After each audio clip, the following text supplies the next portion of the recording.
We went downstairs followed by Mr. Snagsby, as I soon found the little man to be in the front kitchen. Sitting by the fire was Mrs. Snagsby with very red eyes and a very severe expression of face.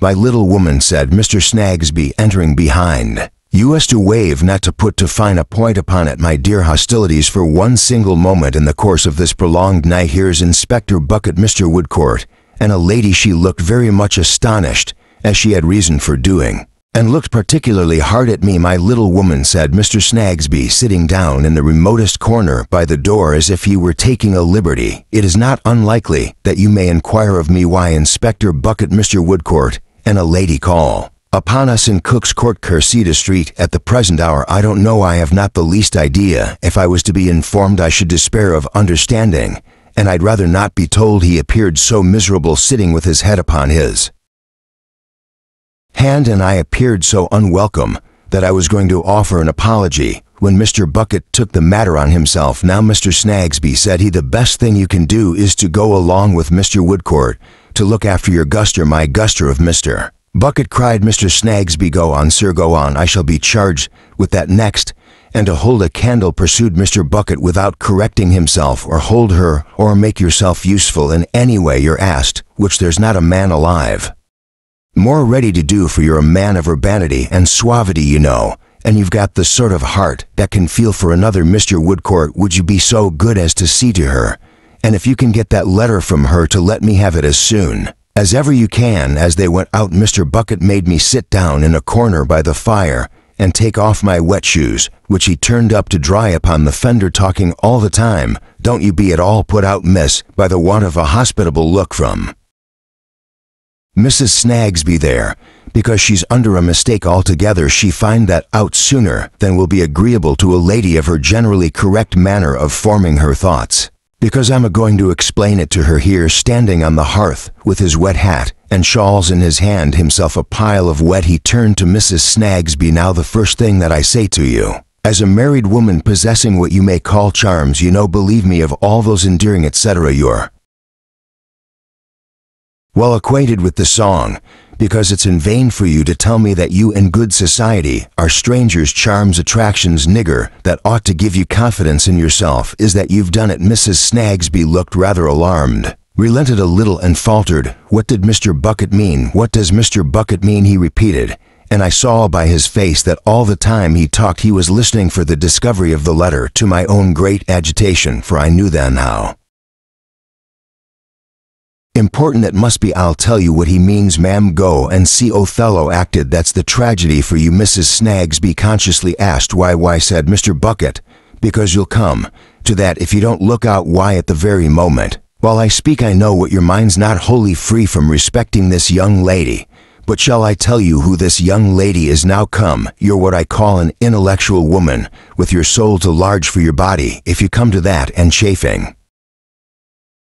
and you know me, and you recollect where you saw me last, and what was talked of in that circle, don't you? Yes, very well. This young lady is that young lady." Mrs. Snagsby appeared to understand the reference better than I did at the time, and Tuffy, him as you call Joe, was mixed up in the same business, and no other, and the law writer that you know of was mixed up in the same business, and no other, and your husband, with no more knowledge of it than your great-grandfather, was mixed up by Mr. Tulkinghorn, deceased, his best customer, in the same business, and no other, and the whole bailing of people was mixed up in the same business, and no other, and yet a married woman possessing your attractions shuts her eyes and sparklers too, and goes and runs her delicate formed head against a wall. Why, I am ashamed of you. I expected Mr. Woodcourt might have got it by this time." Mrs. Snagsby shook her head and put a handkerchief to her eyes. "Is that all?" said Mr. Bucket excitedly.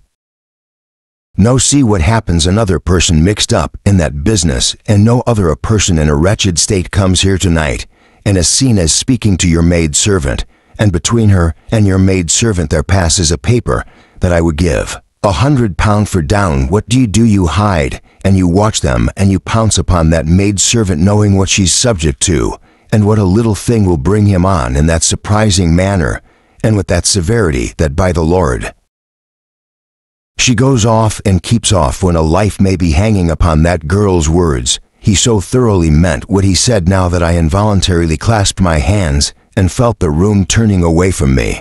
But it stopped. Mr. Woodcourt came in, put a paper into his hand, and went away again. Now, Mrs. Snagsby, the only amends you can make, said Mr. Bucket, rapidly glancing at it, is to let me speak a word to this young lady in private here, and if you know of any help that you could give to that gentleman in the next kitchen there, or can think of any one thing that's likelier than another to bring the girl round, do your swiftest and best. In an instant she was gone, and he had shut the door. Now, my dear, you're steady and quite sure of yourself? Quite, said I. Whose writing is that? It was my mother's, a pencil writing on a crushed and torn piece of paper, blotted with wet, folded roughly like a letter, and directed to me at my guardian's. You know the hand, he said, and if you are firm enough to read it to me, do, but be particular to a word. It had been written in portions at different times. I read what follows. I came to the cottage with two objects. First, to see the dear one if I could once more, but only to see her, not to speak to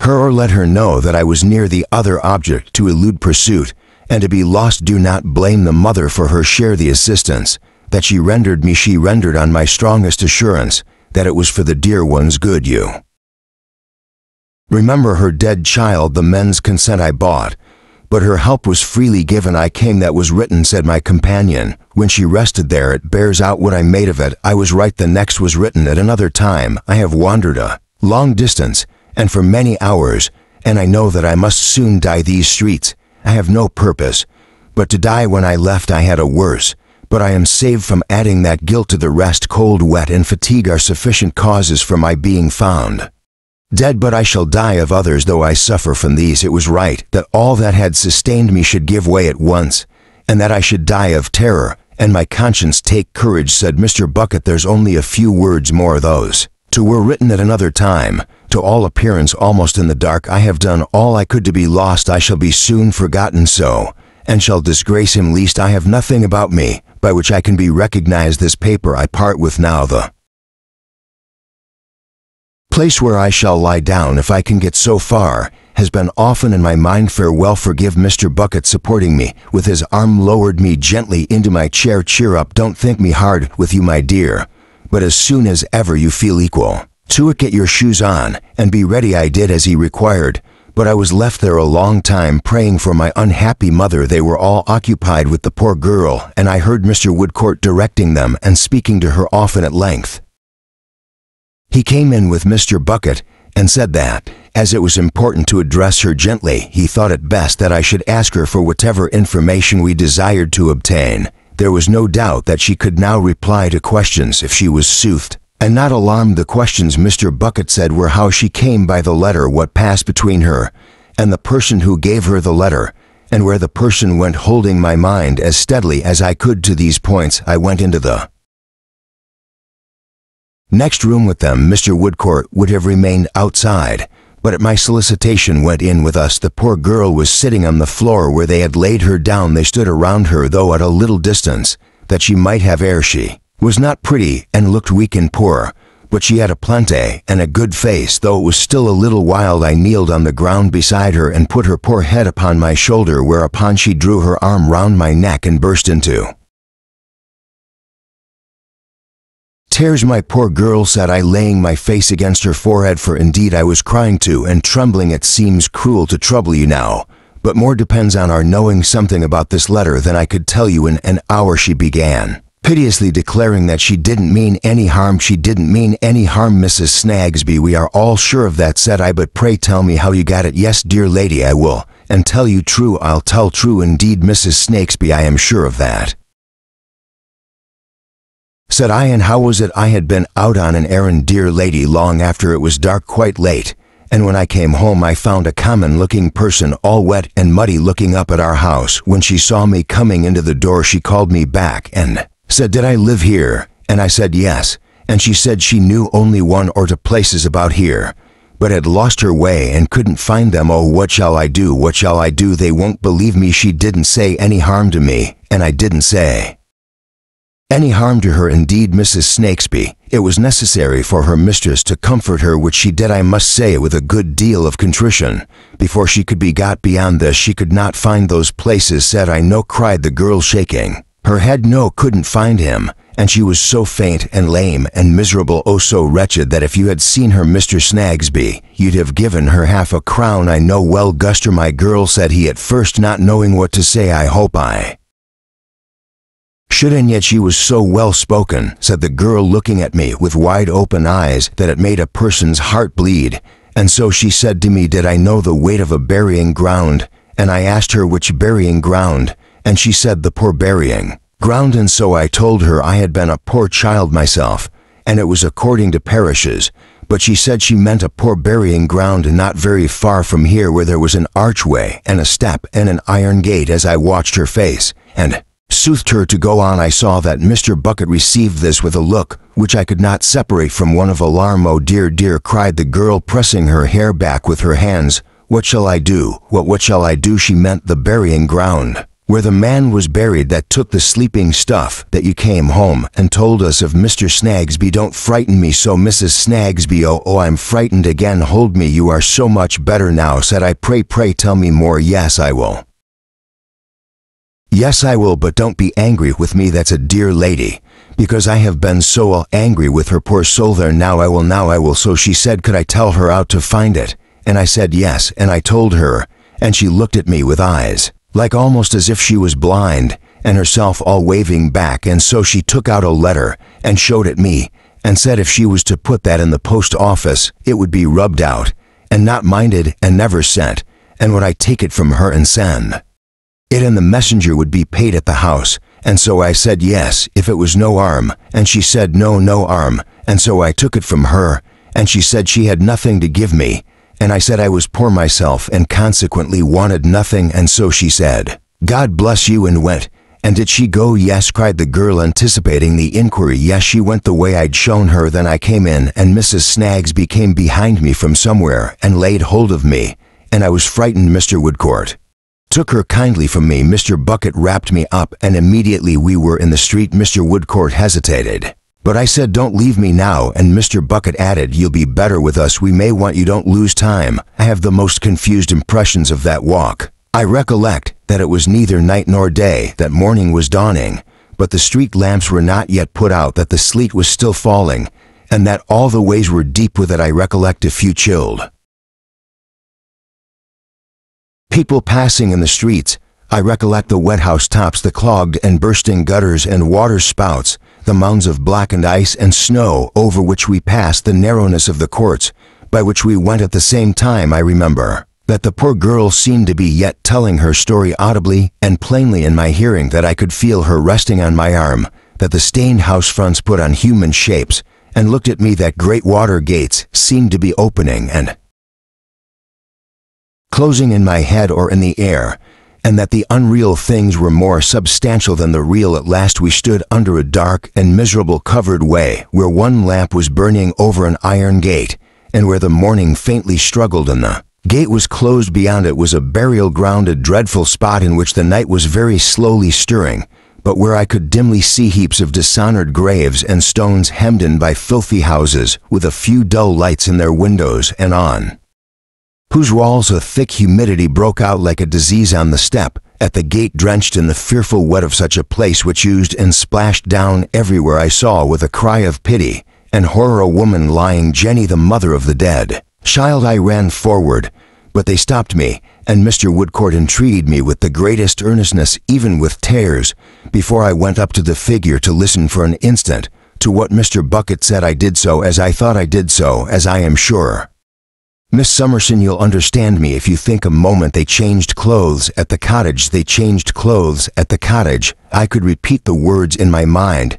and I knew what they meant of themselves, but I attached no meaning to them in any other connection. And one returned, said Mr. Bucket, and one went on, and the one that went on only went on a certain way agreed upon to deceive, and then turned across country, and went home. Think a moment. I could repeat this in my mind too, but I had not the least idea what it meant. I saw before me, lying on the step, the mother of the dead child. She lay there with one arm creeping round a bar of the iron gate, and seeming to embrace it. She lay there who had so lately spoken to my mother. She lay there a distressed, unsheltered, senseless creature, she who had brought my mother's letter, who could give me the only clue to where my mother was, she who was to guide us to rescue and save her whom we had sought so far, who had come to this condition by some means connected with my mother that I could not follow and might be passing beyond our reach and help. At that moment she lay there, and they stopped me. I saw but did not comprehend the solemn and compassionate look in Mr. Woodcourt's face. I saw but did not comprehend his touching the other on the breast to keep him back. I saw him stand uncovered in the bitter air with a reverence for something, but my understanding for all this was gone. I even heard it said between them, shall she go? She had better go. Her hands should be the first to touch her. They have a higher right than ours. I passed on to the gate and stooped down. I lifted the heavy head, put the long dank hair aside, and turned the face, and it was my mother, cold and dead. Chapter 60. Perspective. I proceed to other passages of my narrative. From the goodness of all about me I derived such consolation as I can never think of. Unmoved, I have already said so much of myself, and so much still remains, that I will not dwell upon my sorrow. I had an illness, but it was not a long one, and I would avoid even this mention of it if I could quite keep down the recollection of their sympathy. I proceed to other passages of my narrative. During the time of my illness we were still in London, where Mrs. Woodcourt had come on my guardian's invitation to stay with us, when my guardian thought me well and cheerful enough to talk with him in our old way, though I could have done that sooner if he would have believed me. I resumed my work in my chair beside his. He had appointed the time himself, and we were alone. Dame Trot, said he, receiving me with a kiss, welcome to the growlery again. My dear, I have a scheme to develop, little woman. I propose to remain here perhaps for 6 months, perhaps for a longer time, as it may be quite to settle here for a while, in short, and in the meantime leave Bleak House. Said I, my dear, Bleak House, he returned, must learn to take care of itself, I thought. His tone sounded sorrowful, but looking at him I saw his kind face lighted up by its pleasantest smile. Bleak House, he repeated, and his tone did not sound sorrowful. I found must learn to take care of itself. It is a long way from Ada, my dear, and Ada stands much in need of you. It's like you, guardian, said I, to have been taking that into consideration, for a happy surprise to both of us. Not so disinterested either, my dear, if you mean to extol me for that virtue, since if you were generally on the road you could be seldom with me, and besides I wish to hear as much and as often of Adair as I can in this condition of estrangement from poor Rick, not of her alone, but of him, to poor fellow. Have you seen Mr. Woodcourt this morning, guardian? I see Mr. Woodcourt every morning. Dame Durden, does he still say the same of Richard? Just the same. He knows of no direct bodily illness, that he is on the contrary. He believes that he has none, yet he is not easy about him. Who can be my dear girl had been to see us lately every day, sometimes twice in a day. But we had foreseen all along that this would only last until I was quite myself. We knew full well that her fervent heart was as full of affection and gratitude towards her cousin John as it had ever been, and we acquitted Richard of laying any injunctions upon her to stay away. But we knew on the other hand that she felt it a part of her duty to him to be sparing of her visits at our house. My guardian's delicacy had soon perceived this, and had tried to convey to her that he thought she was right. Dear unfortunate, mistaken, Richard, said I. When will he awake from his delusion? He is not in the way to do so now, my dear, replied my guardian. The more he suffers, the more averse he will be to me, having made me the principal representative of the great occasion of his suffering. I could not help adding so unreasonably, Dame Trot. Dame Trot, returned my guardian, what shall we find reasonable in John Dale and John Dale? Unreason and injustice at the top, unreason and injustice at the heart, and at the bottom unreason and injustice from beginning to end. If it ever has an end, how should poor Rick, always hovering near it, pluck reason out of it? He no more gathers grapes from thorns or figs from thistles than older men did in old times. His gentleness and consideration for Richard, whenever we spoke of him, touched me, so that I was always silent on this subject. Very soon I suppose the Lord Chancellor and the Vice-Chancellors, and the whole Chancery battery of great guns, would be infinitely astonished by such unreason and injustice in one of their suitors, pursued my guardian. When those learned gentlemen begin to raise moss roses from the powder they sow in their wigs, I shall begin to be astonished. He checked himself, and glancing towards the window to look where the wind was, and leaned on the back of my chair instead. Well, little woman, to go on, my dear, this rock we must leave. To time, chance, and hopeful circumstance, we must not shipwreck Ada upon it. She cannot afford, and he cannot afford, the remotest chance of another separation from a friend. Therefore I have particularly begged of Woodcourt, and I now particularly beg of you, my dear, not to move this subject with Rick. Let it rest. Next week, next month, next year, sooner or later, he will see me with clearer eyes. I can wait. But I had already discussed it with him, I confessed, and so I thought had Mr. Woodcourt.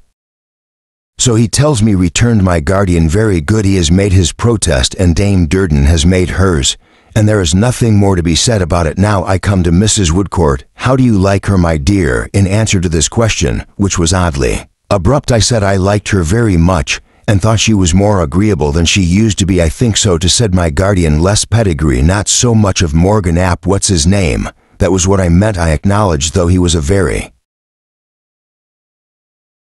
harmless person. Even when we had had more of him, still upon the whole he is as well in his native mountains, said my guardian. I agree with you. Then, little woman, can I do better for a time than retain Mrs. Woodcourt here? No.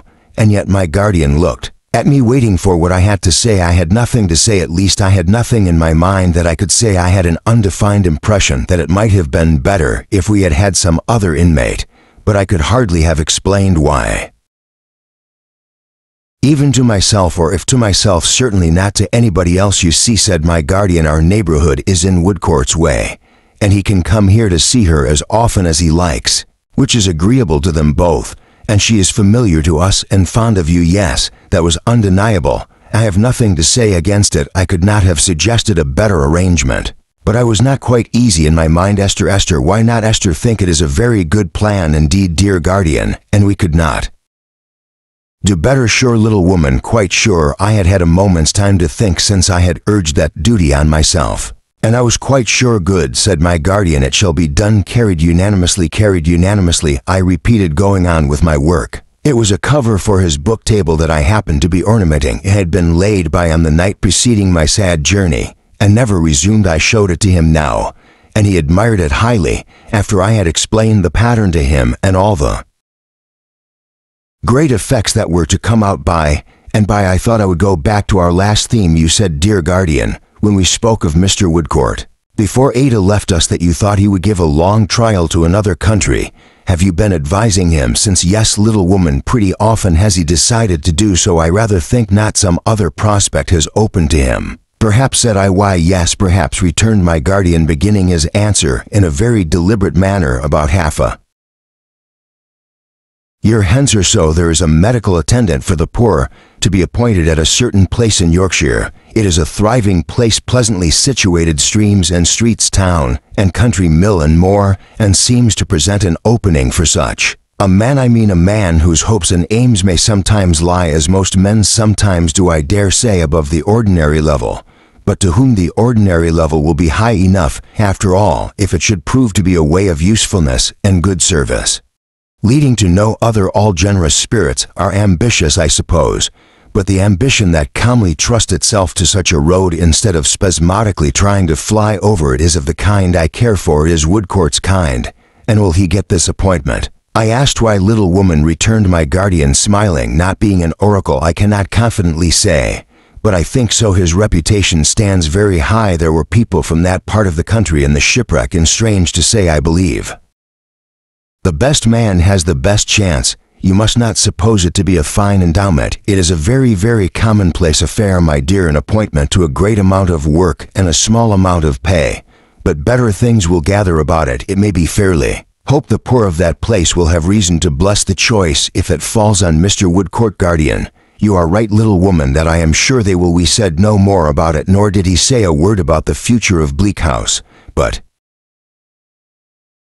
it was the first time I had taken my seat at his side in my morning dress, and that accounted for it. I considered I now began to visit my dear girl every day in the dull dark corner where she lived. The morning was my usual time, but whenever I found I had an hour or so to spare, I put on my bonnet and bustled off to Chancery Lane. They were both so glad to see me at all hours, and used to brighten up so when they heard me opening the door and coming and being quite at home. I never knocked.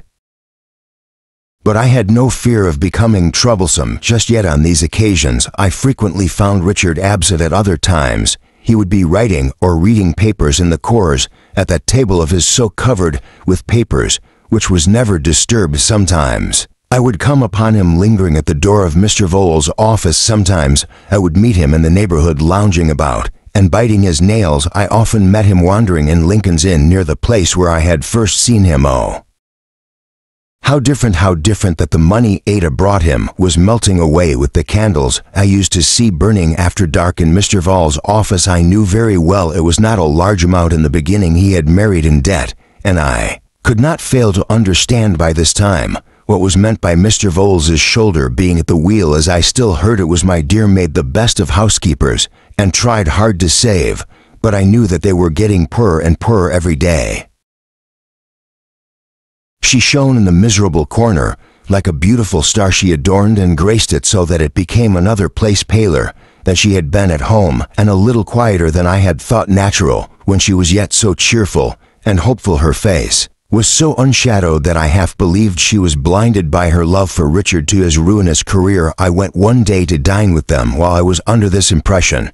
As I turned into Simmons' Inn, I met little Miss Flite coming out. She had been to make a stately call upon the Wards and Jandas, as she still called them, and had derived the highest gratification from that ceremony. Ada had already told me that she called every Monday at 5 o'clock, with one little extra white bow in her bonnet which never appeared there at any other time, and with her largest reticule of documents on her arm. My dear, she began, so delighted. How do you do? So glad to see you, and you're going to visit our interesting John Dacey Wards. To be sure, our beauty is at home, my dear, and will be charmed to see you. Then Richard is not come in yet, said I. I'm glad of that, for I was afraid of being a little late. No, he has not come in, returned Miss Flite. He has had a long day in court. I left him there with Vowles. You don't like Vowles, I hope? Don't like Vowles, dangerous man. I'm afraid you see Richard oftener than ever now, said I. My dearest, returned Miss Flite, daily and hourly. You know what I told you of the attraction on the Chancellor's table, my dear. Next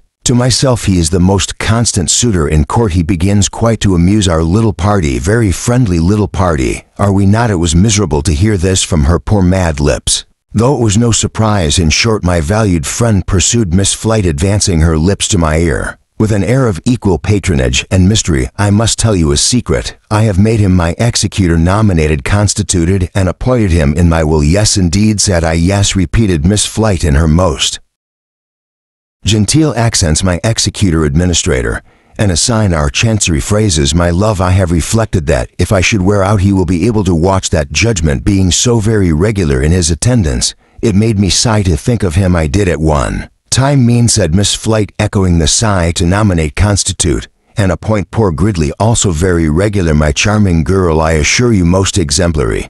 But he wore out, poor man, so I have appointed his successor. Don't mention it. This is in confidence. She carefully opened her reticule a little way and showed me a folded piece of paper inside, as the appointment of which she spoke. Another secret, my dear, I have added to my collection of birds. Really, Miss Flite, said I, knowing how it pleased her to have her confidence received with an appearance of interest. She nodded several times, and her face became overcast and gloomy. To more, I call them the Wards and John Dice.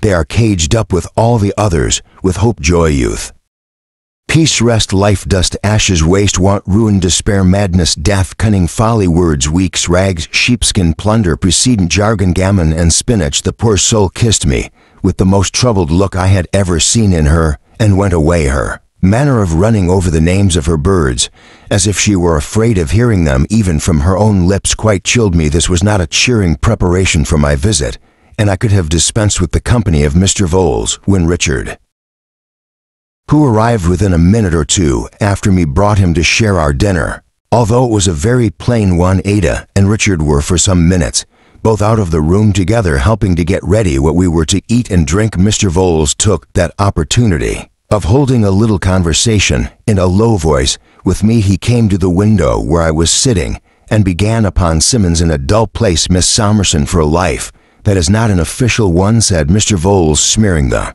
glass with his black glove to make it clearer for me. There's not much to see here, said I. Nor to hear, miss, returned Mr. Vowles. A little music does occasionally stray in But we are not musical in the law and soon ejected. I hope Mr. John Dyson is as well as his friends could wish him. I thanked Mr. Voles, and said he was quite well. I have not the pleasure to be admitted among the number of his friends myself, said Mr. Voles, and I am aware that the gentlemen of our profession are sometimes regarded in such quarters with an unfavorable eye. Our plain course, however, under good report and evil report, and all kinds of prejudice. We are the victims of prejudice is to have everything openly carried on. How do you find Mr. C looking, Miss Emerson? He looks very ill, dreadfully anxious. Just so, said Mr. Voles. He stood behind me, with his long black figure reaching nearly to the ceiling of those low rooms, feeling the pimples on his face, as if they were ornaments, and speaking inwardly and evenly as though there were not a human passion or emotion in his nature. Mr. Woodcourt is in attendance upon Mr. C. I believe, he resumed. Mr. Woodcourt is his disinterested friend, I answered. But I mean in professional attendance, medical attendance, that can do little for an unhappy mind. Said I. Just so, said Mr. Voles, so slow, so eager, so bloodless and gaunt. I felt as if Richard were wasting away beneath the eyes of this adviser, and there were something of the vampire in him. Miss Sampson, said Mr. Voles, very slowly rubbing his gloved hands, as if to his cold sense of touch they were much the same in Black Kid, or out of it. This was an ill-advised marriage of Mr. C's. I begged he would excuse me from discussing it. They had been engaged when they were both very young, I told him a little indignantly, and when the prospect before them was much fairer and brighter, when Richard had not yielded himself to the unhappy influence which now darkened his life. Just so, assented Mr. Voles again, still with a view to everything being openly carried on. I will, with your permission, Miss Somerset, observe to you that I consider this a very ill-advised marriage. Indeed, I owe the opinion not only to Mr. C's connections, against whom I should naturally wish to protect myself, but also to my own reputation, dear to myself as a professional man aiming to keep respectable, dear to my 3 girls at home, for whom I am striving to realize some little independence, dear.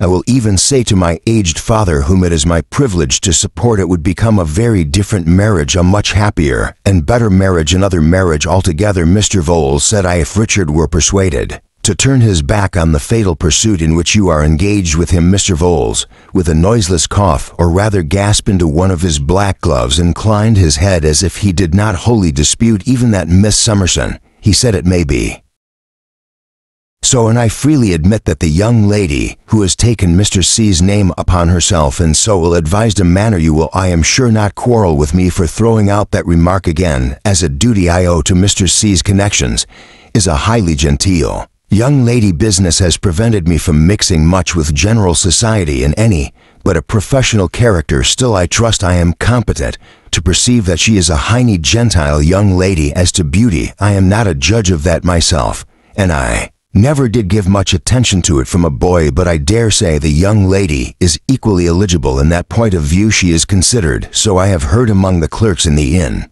and it is a point more in their way than in mine, in reference to Mr. C's pursuit of his interests. So his interests, Mr. Voles, pardon me, returned Mr. Voles, going on in exactly the same inward and dispassionate manner. Mr. C takes certain interests under certain wills disputed in the suit. It is a term we use in reference to Mr. C's pursuit of his interests. I mentioned to you, Miss Sampson, the first time I had the pleasure of seeing you, in my desire that everything should be openly carried on. I use those words, for I happened afterwards to note them in my diary, which is producible at any time. I mentioned to you that Mr. C had laid down the principle of watching his own interests, and that when a client of mine laid down a principle which was not of an immoral, that is to say, unlawful nature, it devolved upon me to carry it out. I have carried it out. I do carry it out.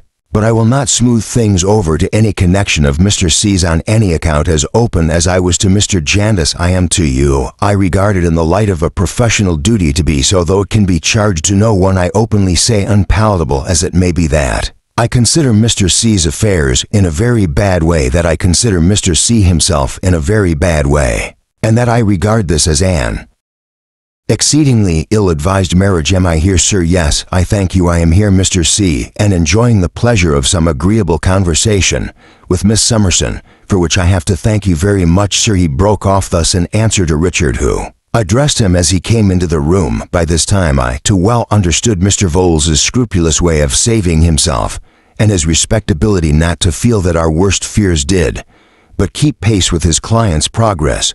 We sat down to dinner, and I had an opportunity of observing Richard anxiously. I was not disturbed by Mr. Vowles, who took off his gloves to dine, though he sat opposite me at the small table, for I doubt if looking up at all he once removed his eyes from his host's face. I found Richard thin and languid, slovenly in his dress, abstracted in his manner, forcing his spirits now and then, and at other intervals lapsing into a dull thoughtfulness about his large bright eyes that used to be so merry. There was a oneness and a restlessness that changed them altogether. I cannot use the expression that he looked old. There is a ruin of youth which is not like age, and into such a ruin Richard's youth and youthful beauty had all fallen away. He ate little, and seemed indifferent when it was, showed himself to be much more impatient than he used to be, and was quick even with Ada. I thought at first that his old light-hearted manner was all gone, but it shone out of him sometimes, as I had occasionally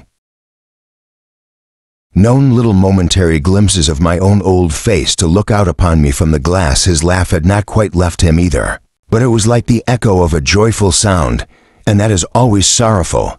Yet he was as glad as ever in his old affectionate way to have me there, and we talked of the old times pleasantly. These did not appear to be interesting to Mr. Vowles, though he occasionally made a gasp which I believe was his smile. He rose shortly after dinner and said that with the permission of the ladies, he would retire to his office, always devoted to business. Fools, cried Richard. Yes, Mr. C., he returned, the interests of clients are never to be neglected. Sir, they are paramount in the thoughts of a professional man like myself, who wishes to preserve a good name among his fellow practitioners and society at large. My denying myself the pleasure of the present agreeable conversation may not be wholly irrespective of your own interests, Mr. C. Richard expressed himself quite sure of that, and lighted Mr. Vowles out. On his return he told us more than once that Vowles was a good fellow, a safe fellow, a man who did what he pretended to do, a very good fellow indeed. He was so defiant about it that it struck me he had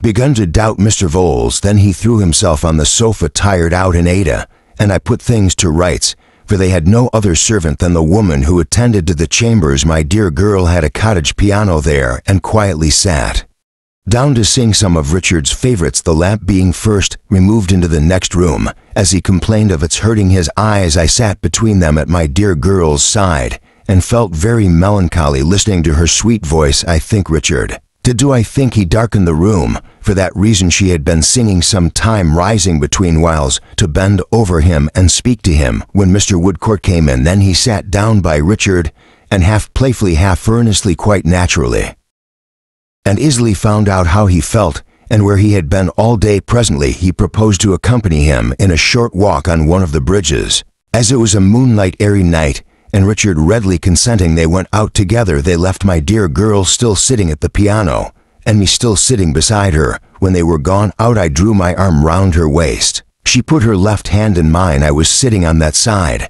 but kept her right upon the keys, going over and over them without striking any note. As to my dearest, she said, breaking silence, Richard is never so well, and I'm never so easy about him as when he is with Alan Woodcourt. We have you to thank for that. I pointed out to my darling how this could scarcely be, because Mr. Woodcourt had come to her cousin John's house, and had known us all there, and because he had always liked Richard, and Richard had always liked him, and so forth. All true, said Ada, but that he is such a devoted friend to us, we owe to you. I thought it best to let my dear girl have her way, and to say no more about it, so I said as much. I said it lightly, because I felt her trembling. As to my dearest, I want to be a good wife, a very, very good wife indeed. You shall teach me. I teach. I said no more, for I noticed the hand that was fluttering over the keys, and I knew that it was not I who ought to speak, that it was she who had something to say to me. When I married Richard the first was not insensible to what was before him. I had been perfectly happy for a long time with you, and I had never known any trouble or anxiety, so loved and cared for. But I understood the danger he was in. Dear Esther, I know, my darling, when we were married I had some little hope that I might be able to convince him of his mistake, that he might come to regard it in a new way as my husband, and not pursue it all the more desperately for my sake as he does.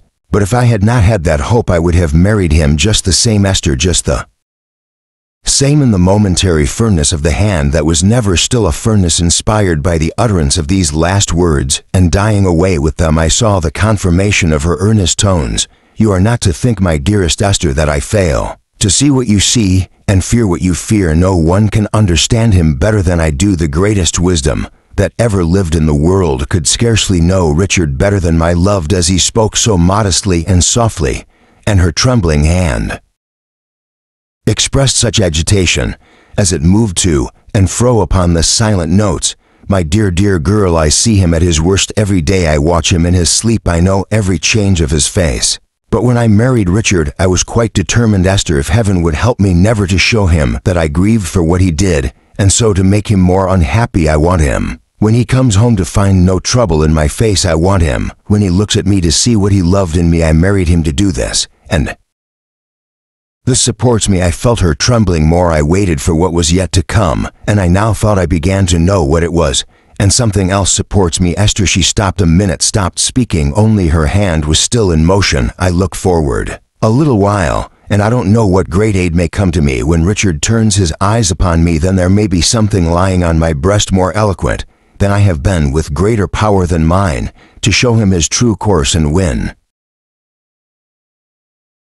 him back. Her hands stopped now. She clasped me in her arms, and I clasped her in mine. If that little creature should fail to, Esther, I still look forward. I look forward a long time, through years and years, and think that then, when I'm growing old, or when I am dead, perhaps a beautiful woman, his daughter happily married, may be proud of him and a blessing to him, or that a generous, brave man, as handsome as he used to be, as hopeful and far more happy, may walk in the sunshine with him, honoring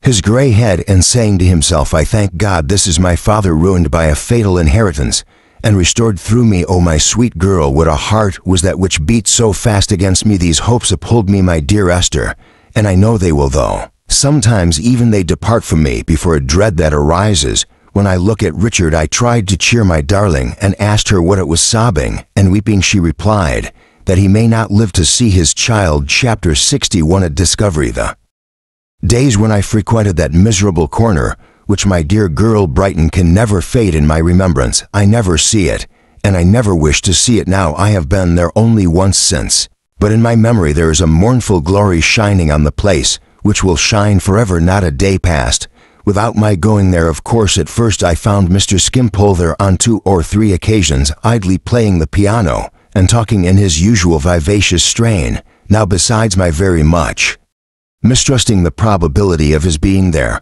without making Richard poorer, I felt as if there was something in his careless gaiety too inconsistent with what I knew of the depths of Ada's life. I clearly perceived to that Ada shared my feelings. I therefore resolved, after much thinking of it, to make a private visit to Mr. Skimpole, and try delicately to explain myself. My dear girl, was the great consideration that made me bold. I set off one morning, accompanied by Charlie, for Somerset town. As I approached the house, I was strongly inclined to turn back, for I felt what a desperate attempt it was to make an impression on Mr. Skimpole, and how extremely likely it was that he would signally defeat me.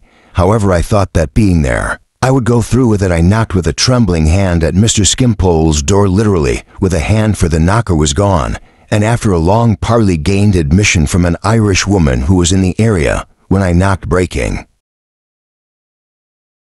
up the lid of a water butt with a poker to light the fire, with Mr. Skimp lying on the sofa in his room playing the flute a little, was enchanted to see me. Now, who should receive me, he asked. Who would I prefer for mistress of the ceremonies? Would I have his comedy daughter, his beauty daughter, or his sentiment daughter, or would I have all the daughters at once in a perfect nosegay? I replied, half defeated already, that I wished to speak to himself, only if you would give me leave, my dear Miss Somerset. Most joyfully, of course, he said, bringing his chair nearer mine and breaking into his fascinating smile. Of course it's not business, then it's pleasure. I said it certainly was not business that I came upon, but it was not quite a pleasant matter then, my dear Miss Somerset, said he with the frankest gaiety. Don't allude to it. Why should you allude to anything that is not a pleasant matter? I never do, and you are a much pleasanter creature in every point of view than I. You are perfectly pleasant. I am imperfectly pleasant. Then if I never allude to an unpleasant matter, how much less should you? So that's disposed of, and we will talk of something else. Although I was embarrassed, I took courage to intimate that I still wished to pursue the subject. I should think it a mistake, said Mr. Skimpole with his airy laugh, if I thought Miss Amson capable of making one. But I don't, Mr. Skimpole, said I, raising my eyes to his. I have so often heard you say that you are unacquainted with the common affairs of life, meaning our three banking house friends L.S., and who's the junior partner D, said Mr. Skimpole brightly. Not an idea of them, that perhaps, I went on. You will excuse my boldness on that account, I think. You ought most seriously to know that Richard is poorer than he was, dear me, said Mr. Skimpole. So am I, they tell me. And in very embarrassed circumstances. Paralleled case exactly, said Mr. Skimpole with a delighted countenance. This at present naturally causes Ada much secret anxiety, and as I think she is less anxious when no claims are made upon her by visitors, and as Richard has one uneasiness always heavy on his mind, it has occurred to me to take the liberty of saying that if you would not, I was coming to the point with great difficulty when he took me by both hands and with a radiant face, and in the liveliest way anticipated it. Not go there, certainly not, my dear Miss Somerset, most assuredly not. Why should I go there when I go anywhere? I go for pleasure. I don't go anywhere for pain. Because I was made for pleasure. Pain comes to me when it wants me. Now I have had very little pleasure at our dear Richard's lately, and your practical sagacity demonstrates why our young friends, losing the youthful poetry which was once so captivating in them, begin to think this is a man who wants pounds. So I am. I always want pounds, not for myself, but because tradespeople always want them of me. Next, our young friends begin to think becoming mercenary. This is the man who had pounds who borrowed them, which I did. I always borrow pounds. So our young friends, reduced to prose, which is much to be regretted, degenerate in their power of imparting pleasure to me. Why should I go to see them, therefore? Absurd. Through the beaming smile with which he regarded me as he reasoned thus, there now broke forth a look of disinterested benevolence quite astonishing. Besides, he said, pursuing his argument in his tone of light-hearted conviction, if I don't go anywhere for pain, which would be a perversion of the intention of my being, and a monstrous thing to do, why should I go anywhere to be the cause of pain? If I went to see our young friends in their present ill-regulated state of mind, I should give them pain. The associations with me would be disagreeable. They might say this is the man who had pounds, and who can't pay pounds, which I can't. Of course, nothing could be more out of the question than kindness requires that I shouldn't go near them, and I won't. He finished by genially kissing my hand and thanking me. Nothing but Miss Summerson's fine tact, he said, would have found this out for him. I was much disconcerted, but I reflected that if the main point were gained, it mattered little how strangely he perverted everything leading to it. I had determined to mention something else, however, and I thought I was not to be put off, and that Mr. Skimpole said I must take the liberty of saying before I conclude my visit that I was much surprised to learn on the best authority some little time ago but you knew with whom that poor boy left Bleak House, and that you accepted a present on that occasion. I have not mentioned it to my guardian, for I fear it would hurt him unnecessarily, but I may say to you that I was much surprised. No, really surprised, my dear Miss Somerset, he returned inquiringly, raising his pleasant eyebrows. Greatly surprised. He thought about it for a little while with a highly agreeable and whimsical expression of face, then quite gave it up and said in his most engaging manner, "You know what a child I am." Why surprised? I was reluctant to enter minutely into that question, but as he begged I would, for he was really curious to know, I gave him to understand in the gentlest words I could use that his conduct seemed to involve a disregard of several moral obligations. He was much amused and interested when he heard this, and said, "No, really," with ingenuous simplicity, "You know, I don't intend to be responsible. I never could do it. Responsibility is a thing that has always been above me or below me," said Mr. Skimpole. "I don't even know which, but as I understand the way in which my dear Miss Summerson, always remarkable for her practical good sense and clearness, puts this case, I should imagine it was chiefly a question of money. Do you know," I incautiously gave a qualified assent to this. "Ah, then you see," said Mr. Skimpole, shaking his head, "I am hopeless of understanding it." I suggested as I rose to go that it was not right to betray my guardian's confidence for a bribe. "My dear Miss Summerson," he returned with a candid hilarity that was all of his own, "I can't be bribed." "Not by Mr. Bucket," said I know, said he, not by anybody. I don't attach any value to money. I don't care about it. I don't know about it. I don't want it. I don't keep it. It goes away from me directly. How can I be bribed? I showed that I was of a different opinion, though. I had not the capacity for arguing the question. On the contrary, said Mr. Skimpole, I am exactly the man to be placed in the superior position in such a case as that I am above the rest of mankind, in such a case as that I can act with philosophy, in such a case as that I am not warped by prejudices, as an Italian baby is by bandages. I am as free as the air. I feel myself as far above suspicion as Caesar's wife, anything to equal the lightness of his manner and the playful impartiality with which he seemed to convince himself as he tossed the matter about like a ball of feathers, was surely never seen in anybody else. Observe the case, my dear Miss Somerset. Here is a boy received into the house and put to bed in a state that I strongly object to. The boy being in bed, a man arrives like the house that Jack built here is the man who demands. The boy who is received into the house and put to bed in a state that I strongly object to here is a bank note produced by the man who demands. The boy who is received into the house and put to bed in a state that I strongly object to here is the Skimpole who accepts the bank note produced by the man who demands. The boy who is received into the house and put to bed in a state that I strongly object to. Those are the facts. Very well. Should the Skimpole have refused the note? Why should the Skimpole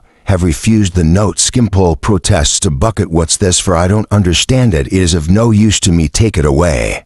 Bucket still implores Skimpole to accept it. Are there reasons why Skimpole, not being warped by prejudices, should accept it? Yes, Skimpole perceives them. What are they? Skimpole reasons with himself. This is a tamed lynx, an active police officer, an intelligent man, a person of a peculiarly directed energy and great subtlety both of conception and execution, who discovers our friends and enemies for us when they run away, recovers our property for us when we are robbed, avenges us comfortably when we are murdered. This active police officer and intelligent man has acquired in the exercise of his art a strong faith in money. He finds it very useful to him, and he makes it very useful to society. Shall I shake that faith in Bucket because I want it myself? Shall I deliberately blunt one of Bucket's weapons? Shall I positively paralyze Bucket in his next detective operation? And again, if it is blamable in Skimpole to take the note, it is blamable in Bucket to offer the note. Much more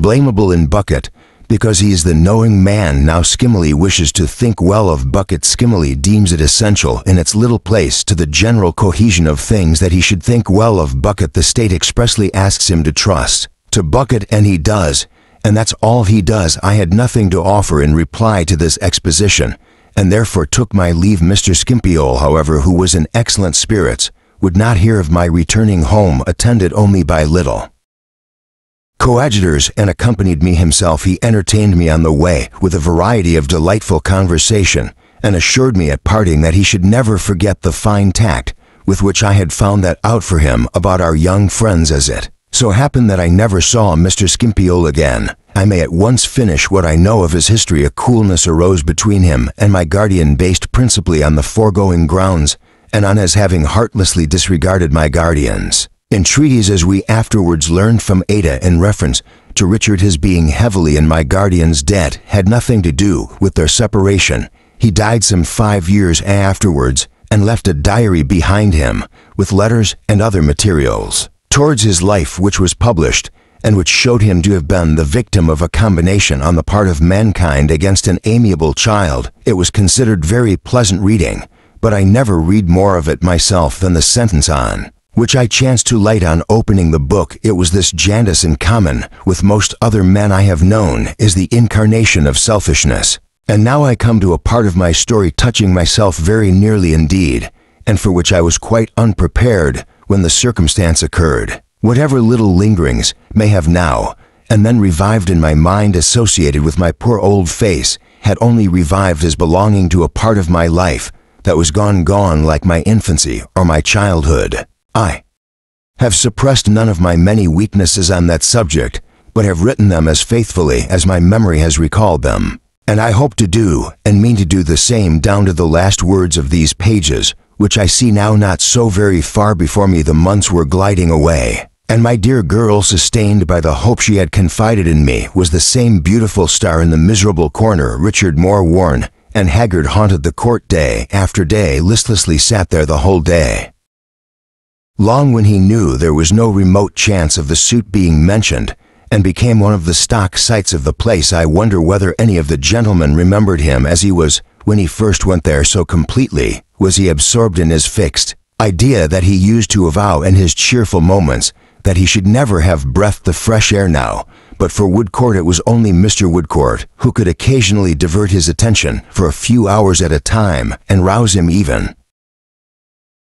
when he sunk into a lethargy of mind and body that alarmed us greatly, and the returns of which became more frequent as the months went on. My dear girl was right in saying that he only pursued his errors the more desperately for her sake. I have no doubt that his desire to retrieve what he had lost was rendered the more intense by his grief for his young wife, and became like the madness of a gambler. I was there, as I have mentioned, at all hours. When I was there at night, I generally went home with Charlie in a coach. Sometimes my guardian would meet me in the neighborhood, and we would walk home together. One evening he had arranged to meet me at 8 o'clock. I could not leave, as I usually did, quite punctually at the time, for I was working for my dear girl, and had a few stitches more to do to finish what I was about.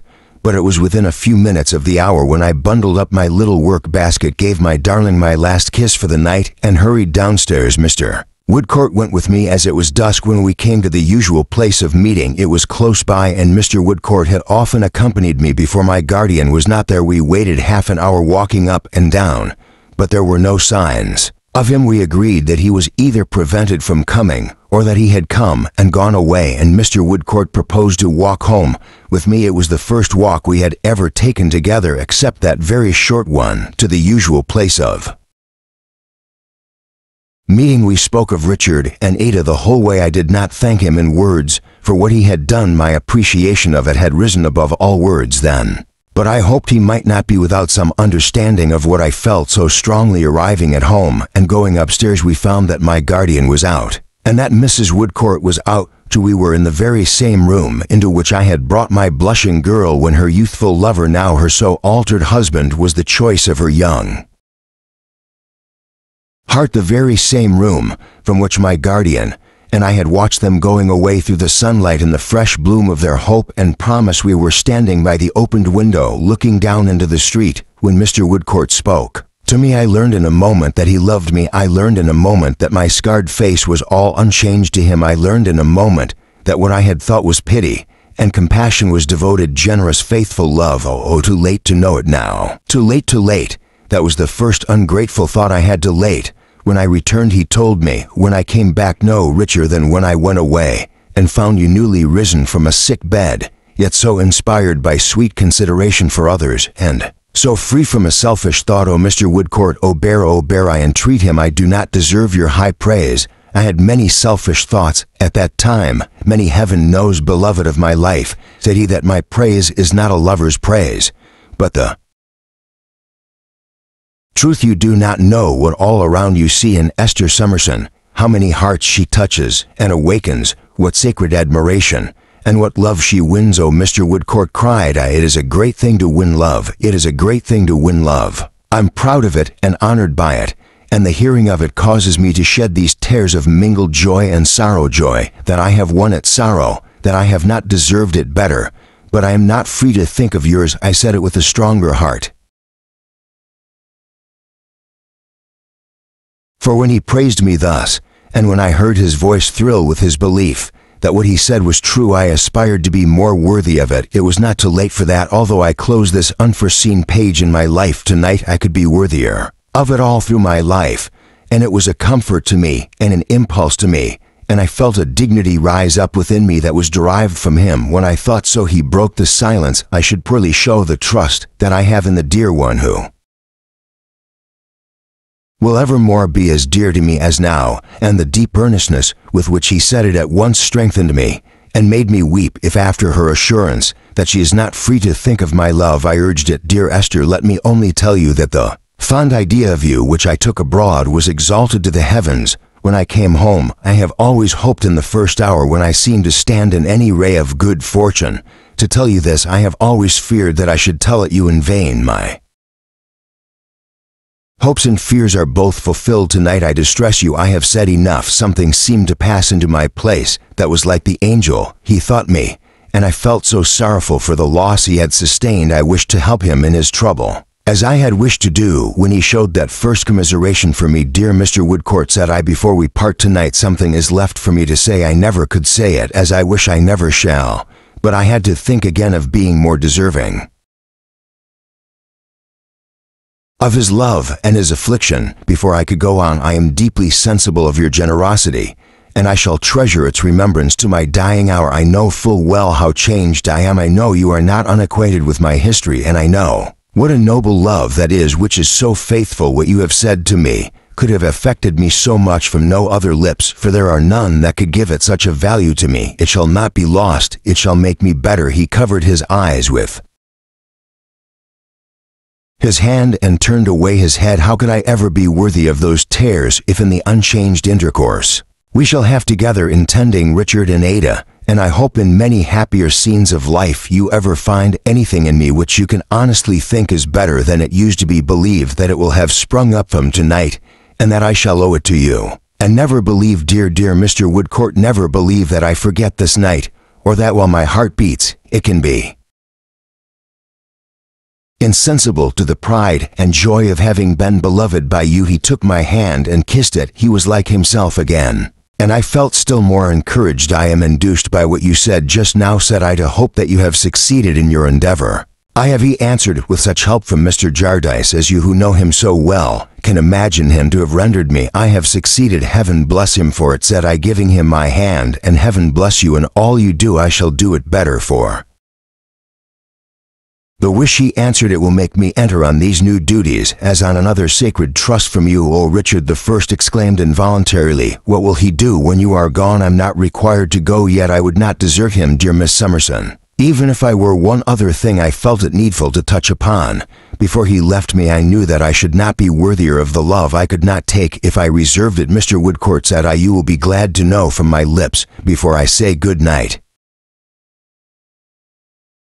that in the future, which is clear and bright before me, I am most happy, most fortunate, have nothing to regret or desire. It was indeed a glad hearing to him replied. From my childhood I have been, said I, the object of the untiring goodness of the best of human beings, to whom I am so bound by every tie of attachment, gratitude, and love, that nothing I could do in the compass of a life could express the feelings of a single day. I share those feelings, he returned. You speak of Mr. Jarndyce. You know his virtues well, said I, but if you could know the greatness of his character as I know it, all its highest and best qualities have been revealed to me, and nothing more brightly than in the shaping out of that future in which I am so happy. And if your highest homage and respect had not been his already, which I know they are, they would have been his. I think on this assurance, and in the feeling it would have awakened in you towards him for my sake, he fervently replied that indeed they would have been. I gave him my hand again. Good night, I said. Goodbye the first, until we meet tomorrow. The second is a farewell to this theme between us forever. Yes, good night. Goodbye. He left me, and I stood at the dark window watching the street. His love in all its constancy and generosity had come so suddenly upon me that he had not left me a minute when my fortitude gave way again, and the street was blotted out by my rushing tears. But they were not tears of regret and sorrow. No, he had called me the beloved of his life, and had said I would be evermore as dear to him as I was then, and I felt as if my heart would not hold the triumph of having heard those words. My first wild thought had died away. It was not too late to hear them, for it was not too late to be animated by them, to be good, true, grateful, and contented. How easy my path, how much easier than his. Chapter 60. To another discovery. I had not the courage to see anyone that night. I had not even the courage to see myself, for I was afraid that my tears might a little reproach me. I went up to my room in the dark and prayed in the dark, and lay down in the dark to sleep. I had no need of any light to read my guardian's letter by, for I knew it by heart. I took it from the place where I kept it, and repeated its contents by its own clear light of integrity and love, and went to sleep with it on my pillow. I was up very early in the morning and called Charlie to come for a walk. We bought flowers for the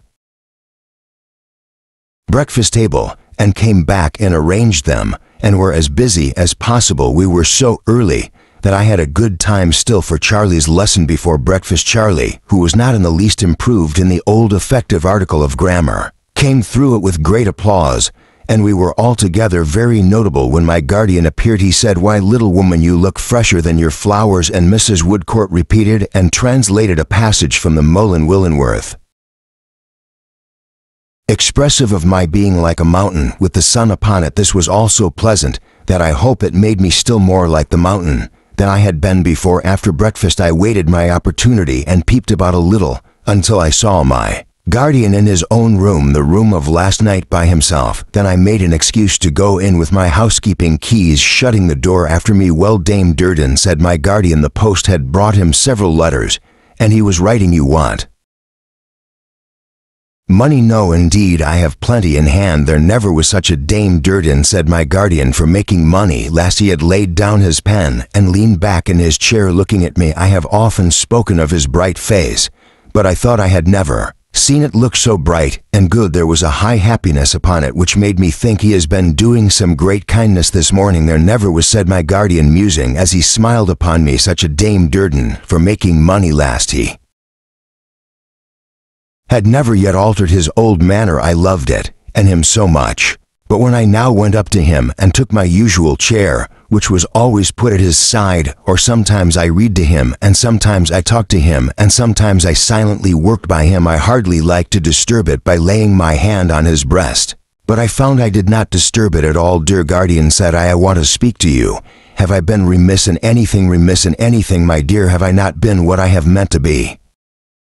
Since I brought the answer to your letter, guardian, you have been everything I could desire, my love. I am very glad indeed to hear that I returned. You know, you said to me, was this the mistress of Bleak House? And I said, yes, yes, said my guardian, nodding his head. He had put his arm about me as if there was something to protect me from, and looked in my face smiling. Since then, said I, we have never spoken on the subject except once. And then I said Bleak House was thinning fast, and so it was my dear, and I said I timidly reminded him, but its mistress remained. He still held me in the same protecting manner, and with the same bright goodness in his face. Dear guardian, said I know how you have felt all that has happened, and how considerate you have been as so much time has passed, and as you spoke only this morning of my being so well again, perhaps you expect me to renew the subject. Perhaps I ought to do so. I will be the mistress of Bleak House when you please. See, he returned gaily. What a sympathy there must be between us. I have had nothing else, poor Rick, excepted. It's a large exception in my mind. When you came and I was full of it. When shall we give Bleak House its mistress, little woman? When you please. Next month. Next month, dear guardian, the day on which I take the happiest and best step of my life, the day on which I shall be a man more exulting and more enviable than any other man in the world, the day on which I give Bleak House its little mistress shall be next month. Then, said my guardian, I put my arms round his neck and kissed him just as I had done on the day when I brought my answer. A servant came to the door to announce Mr. Bucket, which was quite unnecessary, for Mr. Bucket was already looking in over the servant's shoulder. Mr. John Dyson. Miss Summerson, said he, rather out of breath. With all apologies for intruding, will you allow me to order up a person that's on the stairs, and that object's to being left there in case of becoming the subject of observations in his absence. Thank you. Be so good as chair that their member in this direction. Will you, said Mr. Bucket, beckoning over the banisters. This singular request produced an old man in a black skull cap, unable to walk, who was carried up by a couple of bearers and deposited in the room near the door. Mr. Bucket immediately got rid of the bearers, mysteriously shut the door, and bolted it. Now you see, Mr. John dies. He then began putting down his hat and opening his subject with a flourish of his well-remembered finger. You know me, and Miss Summerson knows me. This gentleman likewise knows me, and his name is Smallweed. The discounting line is his line principally, and he's what you may call a dealer in bills. That's about what you are, you know, ain't you, said Mr. Bucket, stopping a little to address the gentleman in question, who was exceedingly suspicious of him. He seemed about to dispute this designation of himself, when he was seized with a violent fit of coughing. Now, moral, you know, said Mr. Bucket, improving the accident. Don't you contradict when there ain't no occasion, and you won't be talking that way now, Mr. Jardice. I address myself to you. I've been negotiating with This gentleman, on behalf of Celeste Dedlock Baronet, and one way and another I've been in and out and about his premises a deal. His premises are the premises formerly occupied by Crook Marine Store dealer, a relation of this gentleman that you saw in his lifetime, if I don't mistake. My guardian replied, "Yes, well, you are to understand," said Mr. Bucket. "But this gentleman, he come into Crook's property, and a good deal of magpie property. There was vast lots of waste paper among the rest. Lord bless you, of no use to nobody." The cunning of Mr. Bucket's eye, and the masterly manner in which he contrived, without a look or a word against which his watchful auditor could protest, to let us know that he stated the case according to previous agreement, and could say much more of Mr. Smallweed, if he thought it advisable, deprived us of any merit in quite understanding him. His difficulty was increased by Mr. Smallweed's being deaf, as well as suspicious, and watching his face with the closest attention. Among them odd heaps of old papers, this gentleman, when he comes into the property, naturally begins to rummage. "Don't you see?" said Mr. Bucket, to which say, "That again," cried Mr. Smallweed in a shrill, sharp voice. "To rummage," repeated Mr. Bucket. "Being a prudent man and accustomed to take care of your own affairs, you begin to rummage among the papers as you have come into, don't you?" "Of course I do," cried Mr. Smallweed. "Of course you do," said Mr. Bucket conversationally, "and much to blame you would be if you didn't. And so you chance to find, you know," Mr. Bucket went on, stooping over him with an air of cheerful raillery, which Mr. Smallweed by no means reciprocated, "and so you chance to find, you know, a paper with the signature of John Dice to it, don't you?" Mr. Smallweed glanced with a troubled eye at us and grudgingly nodded assent, "and coming to look at that paper at your full leisure and convenience, all in good time, for you're not curious to read it, and why should you be? What do you find it to be?" "But will you see, that's the drollery of it," said Mr. Bucket with the same lively air of recalling a joke for the enjoyment of Mr. Smallweed, who still had the same crestfallen appearance of not enjoying it at all. "What do you find it to be?" "But well, I don't know that it's as good as a will or anything else," snarled Mr. Smallweed. Mr. Bucket eyed the old man for a moment. He had slipped and shrunk down in his chair into a mere bundle, as if he were much disposed to pounce upon him. Nevertheless, he continued to bend over him with the same agreeable air, keeping the corner of one of his eyes upon us notwithstanding, which, said Mr. Bucket, "you get a little doubtful and uncomfortable in your mind about it, having a very tender mind of your own, eh?" "What do you say I've got of my own?" asked Mr. Smallweed, with his hand to his ear. "A very tender mind, ah, well, go on," said Mr. Smallweed. "And as you've heard a good deal mentioned regarding a celebrated chancery case of the same name, and as you know what a card crook was for buying all manner of old pieces of furniture and books and papers and what not, and never liking to part with them, and always are going to teach himself to read, you begin to think, and you never was more correct in your born days. He can't, if I don't look about me, I may get into trouble regarding this will. Now mind how you put it, Bucket," cried the old man anxiously, with his hand at his ear. "Speak up, none of your brimstone tricks. Pick me up, I want to hear better. Oh Lord, I'm shaking a bit." Mr. Bucket had certainly picked him up at a dart. However, as soon as he could be heard through Mr. Smallweed's coughing and his vicious ejaculations of "Oh my bones, oh dear, I've no breath in my body, I'm worse than a chattering, clattering brimstone pig at home," Mr. Bucket proceeded in the same convivial manner as before. "So as I happen to be in the habit of coming about your premises, you take me into your confidence, don't you? I think it would be impossible to make an admission with more ill will and a worse grace than Mr. Smallweed displayed when he admitted this, rendering it perfectly evident that Mr. Bucket was the very last person he would have thought of taking into his confidence if he could by any possibility have kept him out of it. "And I go into the business with you very pleasant, we are over it, and I confirm you in your well-founded fears that you will get yourself into a most precious line if you don't come out with that there will," said Mr. Bucket emphatically, "and accordingly you arrange with me that it shall be delivered up to this present Mr. John Dice on no conditions. If it should prove to be valuable, you trust in yourself to him for your reward. That's about where it is, ain't it?" "That's what was agreed," Mr. Smallweed assented with the same bad grace, in consequence of which, said Mr. Bucket, dismissing his agreeable manner all at once and becoming strictly business, "like you've got that will upon your person at the present time, and the only thing that remains for you to do is just to out with it," having given us one glance out of the watching corner of his eye and having given his nose one triumphant rub, with his forefinger Mr. Bucket stood with his eyes fastened on his confidential friend, and his hands stretched forth ready to take the paper and present it to my guardian. It was not produced without much reluctance, and many declarations on the part of Mr. Smallweed that he was a poor industrious man, and that he left it to Mr. John Dacey's honor not to let him lose by his honesty. Little by little he very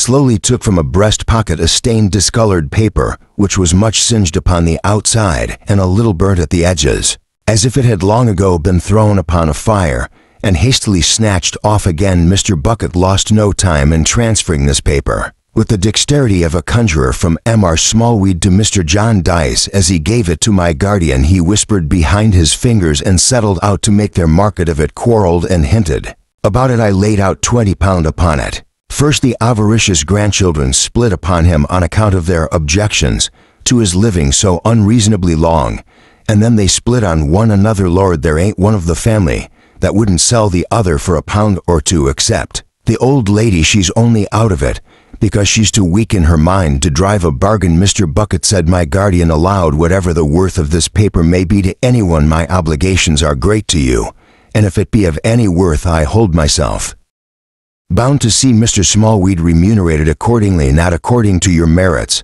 You know, said Mr. Bucket in friendly explanation to Mr. Smallweed, don't you be afraid of that, according to its value. That is what I mean, said my guardian. You may observe, Mr. Bucket, that I abstain from examining this paper myself. The plain truth is I have forsworn and abjured the whole business these many years, and my soul is sick of it.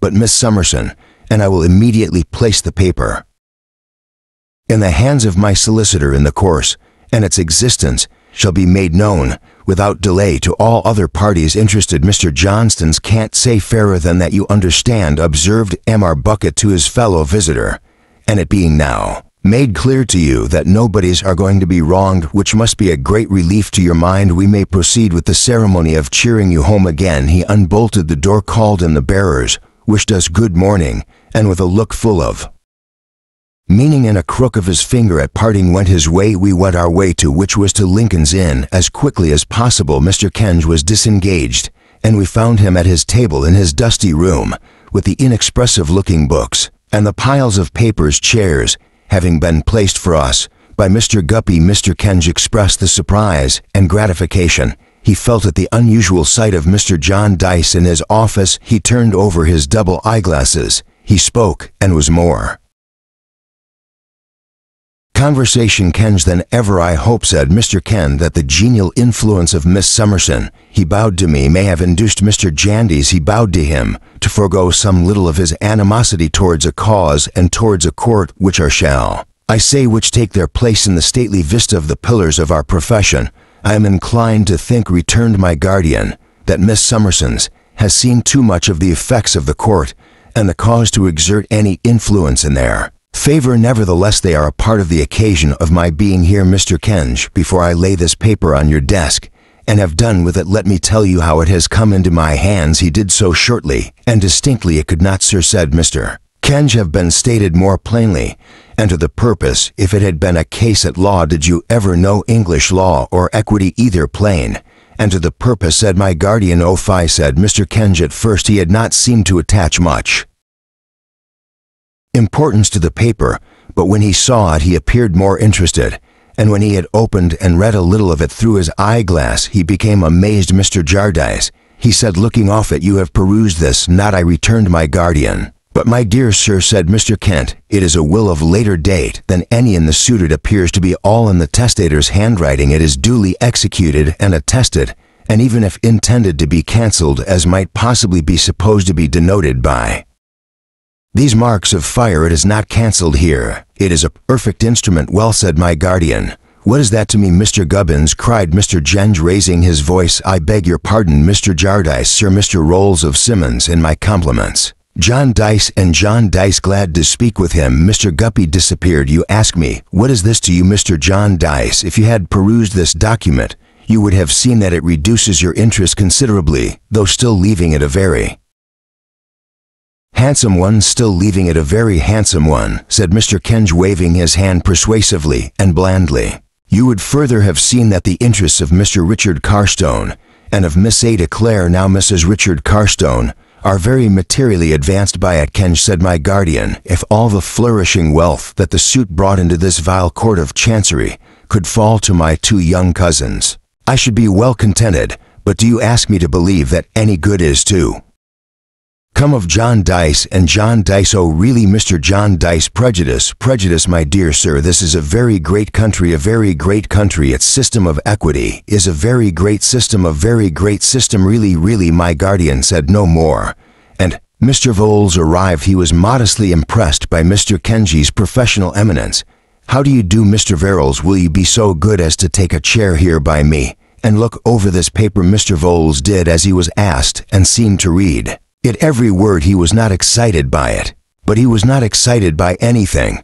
When he had well examined it, he retired with Mr. Kenji to a window, and shading his mouth with his black glove, spoke to him at some length. I was not surprised to observe Mr. Kench inclined to dispute what he said before he had said much, for I knew that no two people ever did agree about anything in John Dixon. But he seemed to get the better of Mr. Kench to in a conversation that sounded as if it were almost composed of the words receiver, general, accountant, general, report, estate, and costs. When they had finished, they came back to Mr. Kenji's table and spoke aloud. Well, but this is a very remarkable document, Mr. Voles, said Mr. Kenj. Mr. Voles said very much so. And a very important document, Mr. Kenny, said Mr. Voles again. Mr. Voles said very much so.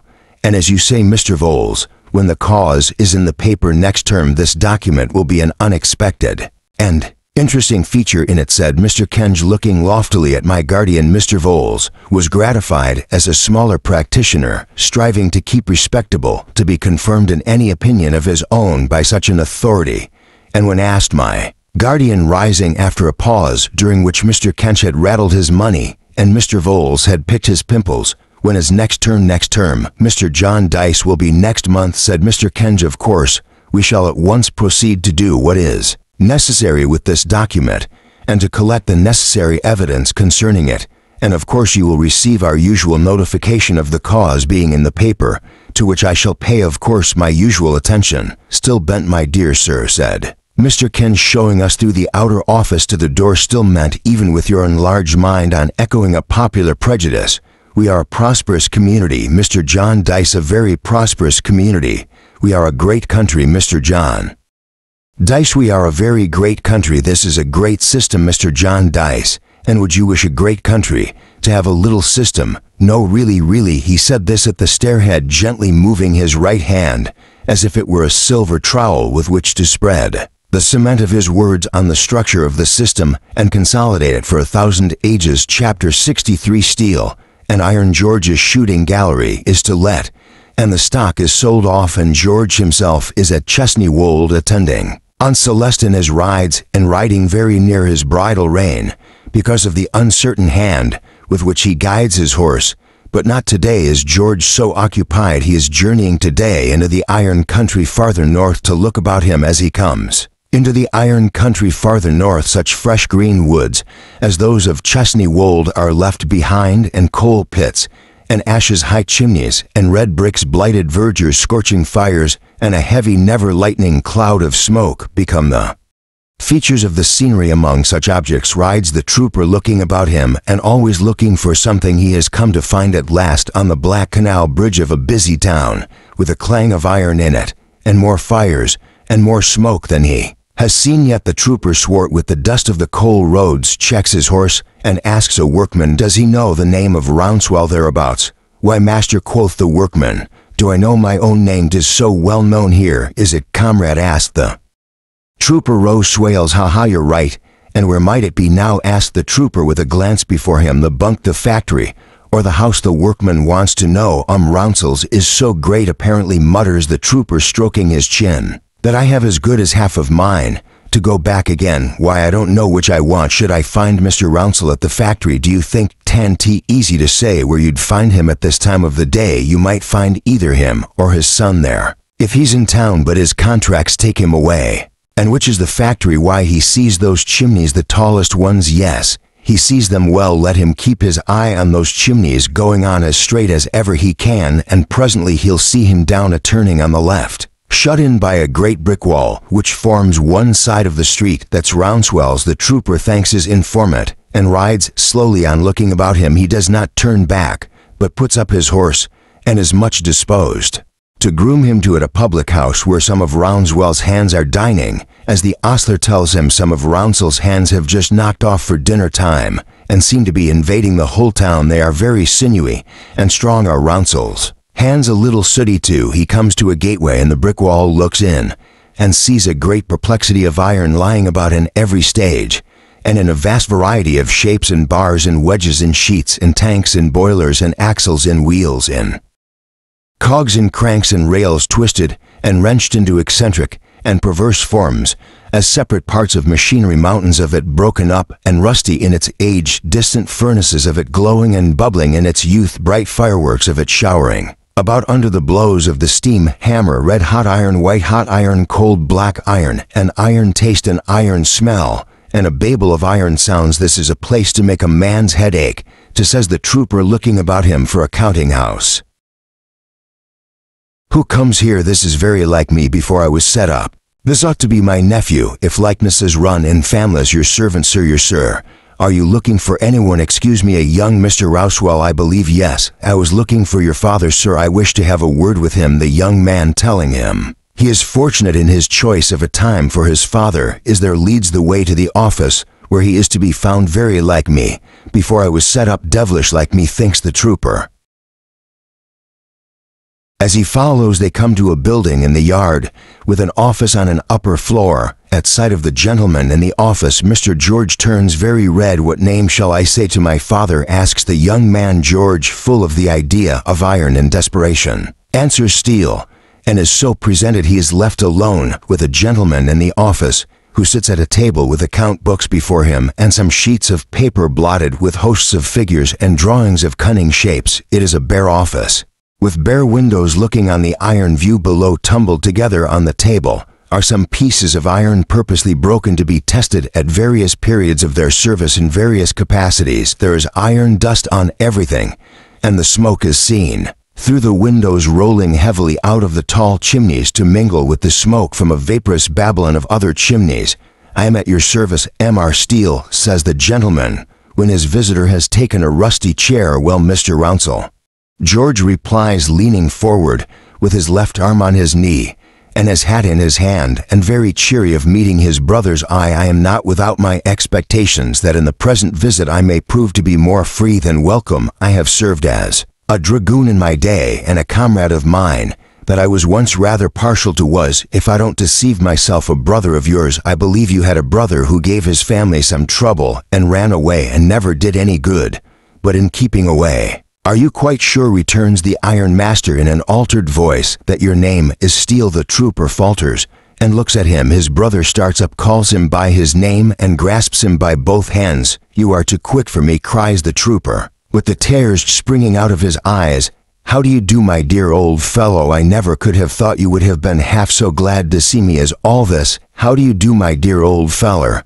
How do you do? They shake hands and embrace each other over and over again, the trooper still coupling his "how do you do, my dear old feller" with his protestation that he never thought his brother would have been half so glad to see him as all this. So far from it, he declares at the end of a full account of what has preceded his arrival there, I had very little idea of making myself known. I thought if you took by any means forgivingly to my name, I might gradually get myself up to the point of writing a letter, but I should not have been surprised, brother, if you had considered it anything but welcome news to hear of me. We will show you at home what kind of news we think it. George, returns his brother, this is a great day at home, and you could not have arrived, you bronzed old soldier, on a better. I make an agreement with my son Wat today, that on this day 12 months he shall marry as pretty and as good a girl as you have seen in all your travels. She goes to Germany tomorrow with one of your nieces for little polishing up in her education. We make a feast of the event, and you will be made the hero of it. Mr. George is so entirely overcome at first by this prospect that he resists the proposed honor with great earnestness, being overborne, however, by his brother and his nephew concerning whom he renews his protestations, that he never could have thought they would have been half so glad to see him. He is taken home to an elegant house, in all the arrangements of which there is to be observed a pleasant mixture of the originally simple habits of the father and mother, with such as suited to their altered station, and the higher fortunes of their children. Here Mr. George is much dismayed by the graces and accomplishments of his nieces that are, and by the beauty of Rosie his niece, that is to be, and by the affectionate salutations of these young ladies, which he receives in a sort of dream. He is sorely taken aback by the dutiful behavior of his nephew, and has a woeful consciousness upon him of being a scapegrace. However, there is great rejoicing, and a very hearty company, and infinite enjoyment, and Mr. George comes bluff and martial through it all, and is pledged to be present at the marriage and give away the bride is received with universal favor. A whirling head has Mr. George that night, when he lies down in the state bed of his brother's house, to think of all these things, and to see the images of his nieces awful all the evening in their floating muslins waltzing after the German manner over his counterpane. The brothers are closeted next morning in the ironmaster's room, where the elder is proceeding in his clear, sensible way to show how he thinks he may best dispose of George in his business, when George squeezes his hand and stops him. "Brother, I thank you a million times for your more than brotherly welcome, and a million times more to that for your more than brotherly intentions. But my plans are made. Before I say a word as to them, I wish to consult you upon one family point." "How?" says the trooper, folding his arms and looking with indomitable firmness at his brother. "How is my mother to be got to scratch me?" "I'm not sure that I understand you, George," replies the ironmaster. "I say, brother, how is my mother to be got to scratch me?" "She must be got to do it somehow, scotch you out of her will." "I think you mean, of course I do, in short," says the trooper, folding his arms more resolutely yet. "I meant to scratch me, my dear George," returns his brother. "Is it so indispensable that you should undergo that process?" "Quite absolutely. I couldn't be guilty of the meanness of coming back without it. I should never be safe not to be off again. I have not sneaked home to rob your children, if not yourself, brother, of your rights, I who forfeited mine long ago. If I am to remain and hold up my head, I must be scratched. Come, you are a man of celebrated penetration and intelligence, and you can tell me how it's to be brought about." "I can tell you, George," replies the ironmaster deliberately, "how it is not to be brought about, which I hope may answer the purpose. As well look at our mother, think of her, recall her emotion when she recovered you. Do you believe there is a consideration in the world that would induce her to take such a step against her favorite son? Do you believe there is any chance of her consent to balance against the outrage it would be to her loving dear old lady to propose it? If you do, you are wrong. No, George, you must make up your mind to remain unscratched." I think there's an amused smile on the ironmaster's face as he watches his brother, who is pondering, deeply disappointed. "I think you may manage almost as well as if the thing were done, though now, brother, being bent upon it, you can dispose by will of anything you have the misfortune to inherit in any way you like." "You know that's true," says the trooper, pondering again. Then he wistfully asks, with his hand on his brother's, "Would you mind mentioning that, brother, to your wife and family?" "Not at all, thank you. You wouldn't object to say, perhaps, that although an undoubted vagabond, I am a vagabond of the harum scarum order, and not of the mean sort." The ironmaster, repressing his amused smile, assents. Thank you, it's a weight off my mind," says the trooper with a heave of his chest as he unfolds his arms and puts a hand on each leg. "Though I had set my heart on being scratched, the brothers are very like each other, sitting face to face, but a certain massive simplicity and absence of usage in the ways of the world is all on the trooper's side." Well, he proceeds, throwing off his disappointment. "Next and last, those plans of mine. You have been so brotherly as to propose to me to fall in here and take my place among the products of your perseverance. And since I thank you heartily, it's more than brotherly, as I said before, and I thank you heartily for it," shaking him a long time by the hand. "But the truth is, brother, I am a kind of a weed, and it's too late to plant me in a regular garden, my dear George," returns the elder, concentrating his strong, steady brow upon him and smiling confidently. "Leave that to me, and let me try." George shakes his head. "You could do it. I have not a doubt if anybody could, But it's not to be done, sir, whereas it so falls out on the other hand that I am able to be of some trifle of use to Celesterdlock since his illness brought on by family sorrows.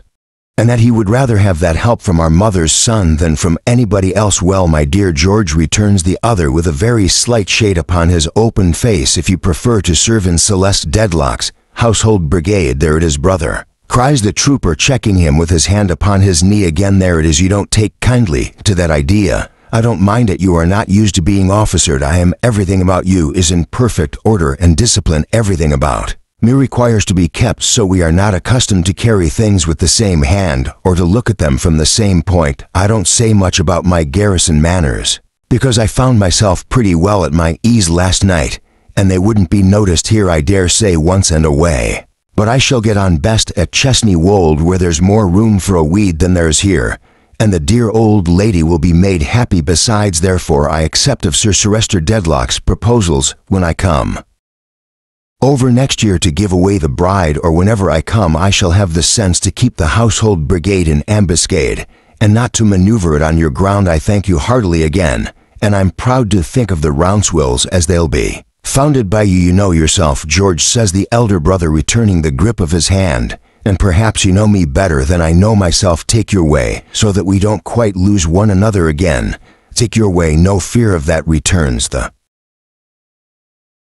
trooper. Now, before I turn my horse's head homewards, brother, I will ask you if you'll be so good to look over a letter for me. I brought it with me to send from these parts, as Chesneywold might be a painful name, just now, to the person it's written to. I'm not much accustomed to correspondence myself, and I am particular respecting this present letter, because I want it to be both straightforward and delicate. Herewith he hands a letter closely written in somewhat pale ink, but in a neat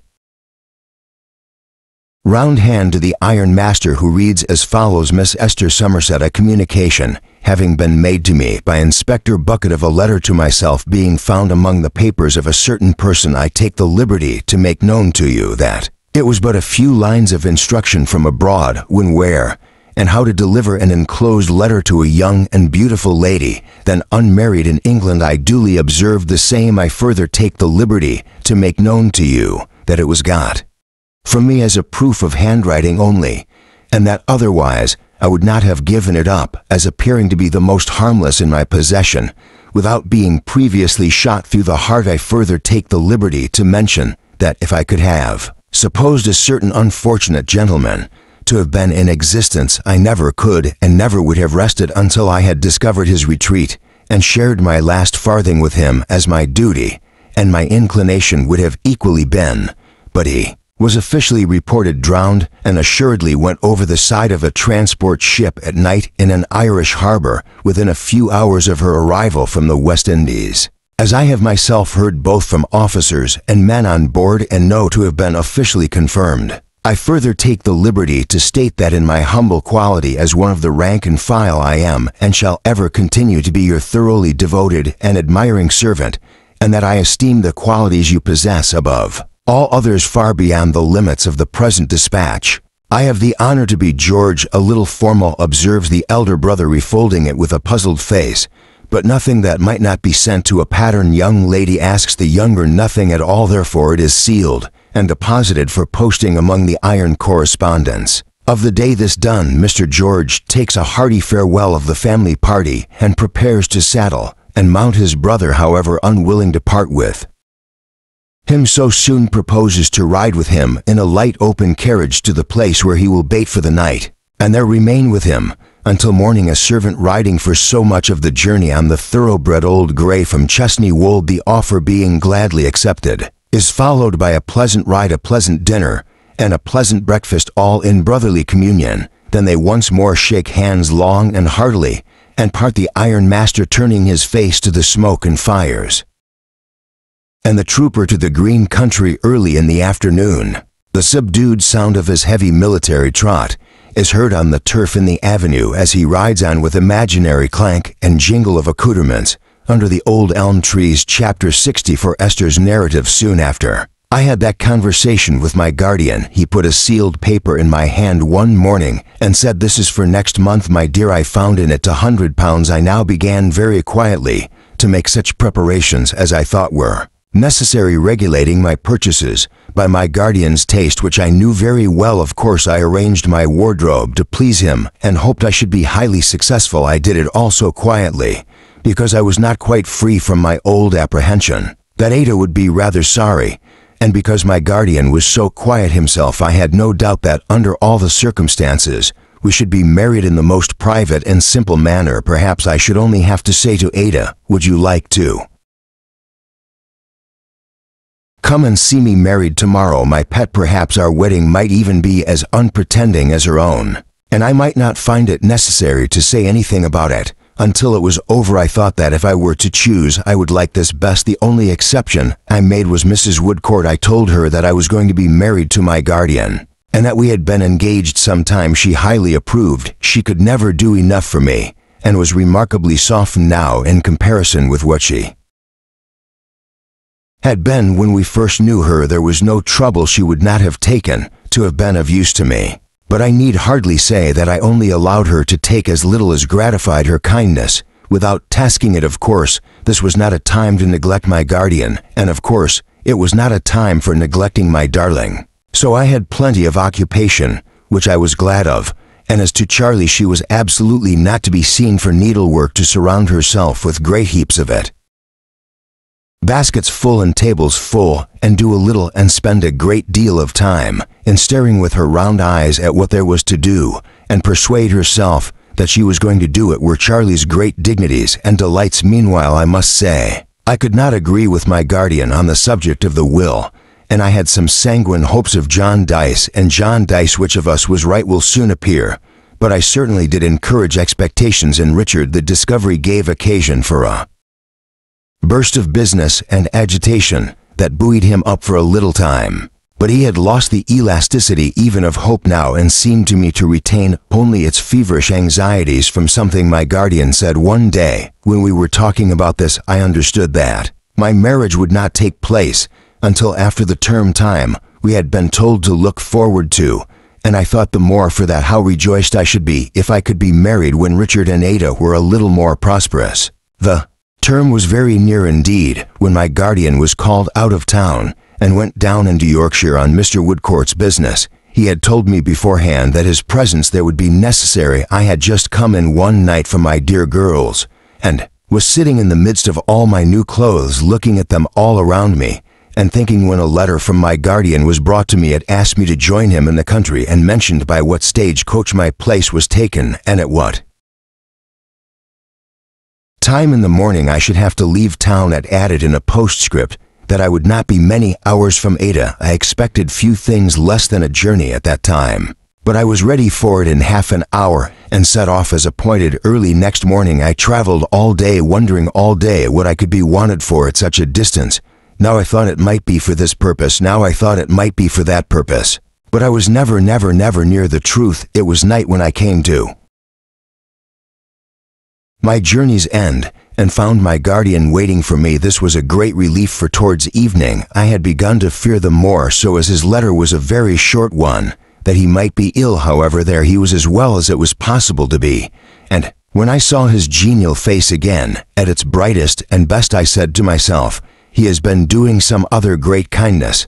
Not that it required much penetration to say that, because I knew that his being there at all was an act of kindness. Supper was ready at the hotel, and when we were alone at table, he said, full of curiosity, "No doubt, little woman, to know why I have brought you here." "Well, guardian," said I, without thinking myself a Fatima, "are you a Bluebeard?" "I am a little curious about it then, too."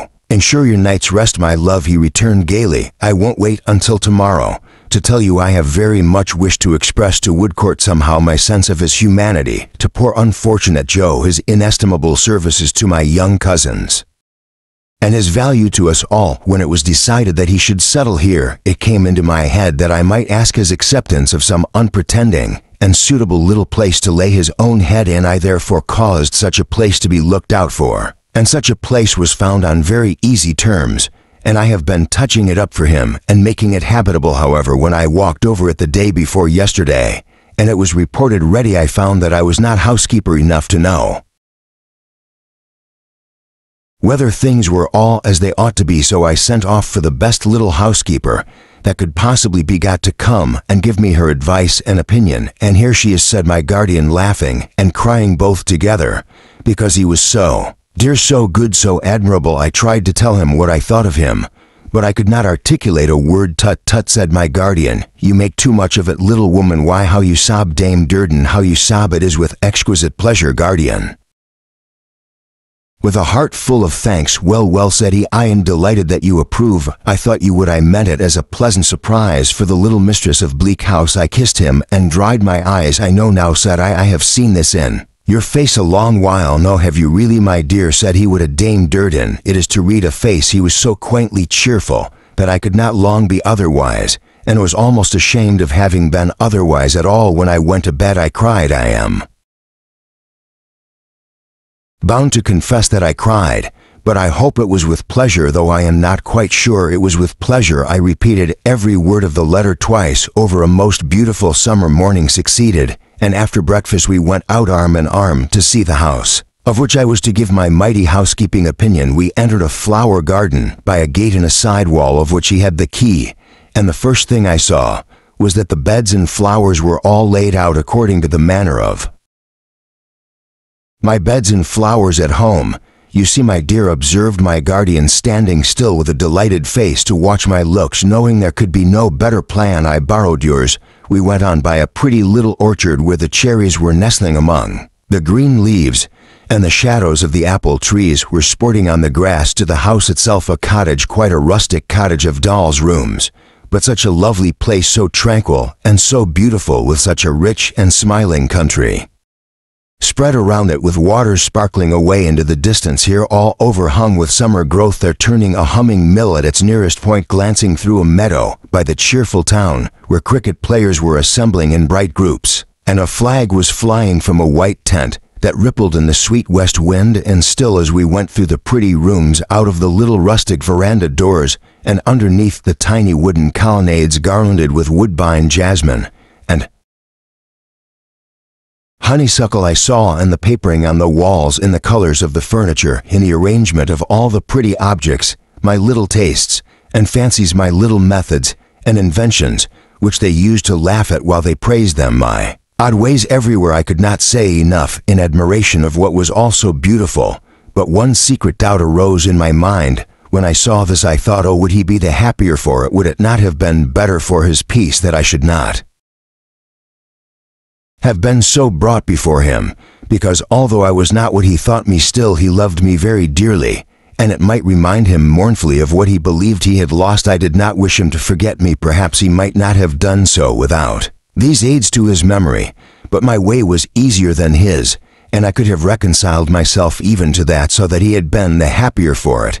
And now, little woman, said my guardian, whom I had never seen so proud and joyful as in showing me these things, and watching my appreciation of them, now last of all, for the name of this house, what is it called? Dear guardian, my child, said he, come and see. He took me to the porch, which he had hitherto avoided, and said, pausing before we went out, my dear child, don't you guess the name? No, said I. We went out of the porch, and he showed me written over it, Bleak House. He led me to a seat among the leaves close by, and sitting down beside me, and taking my hand in his, spoke to me this, my darling girl, in what there has been between us, I have, I hope, been really solicitous for your happiness. When I wrote you the letter to which you brought the answer, smiling as he referred to it, I had my own too much in view, but I had yours to weather under different circumstances. I might ever have renewed the old dream I sometimes dreamed when you were very young, of making you my wife one day. I need not ask myself, I did renew it, and I wrote my letter,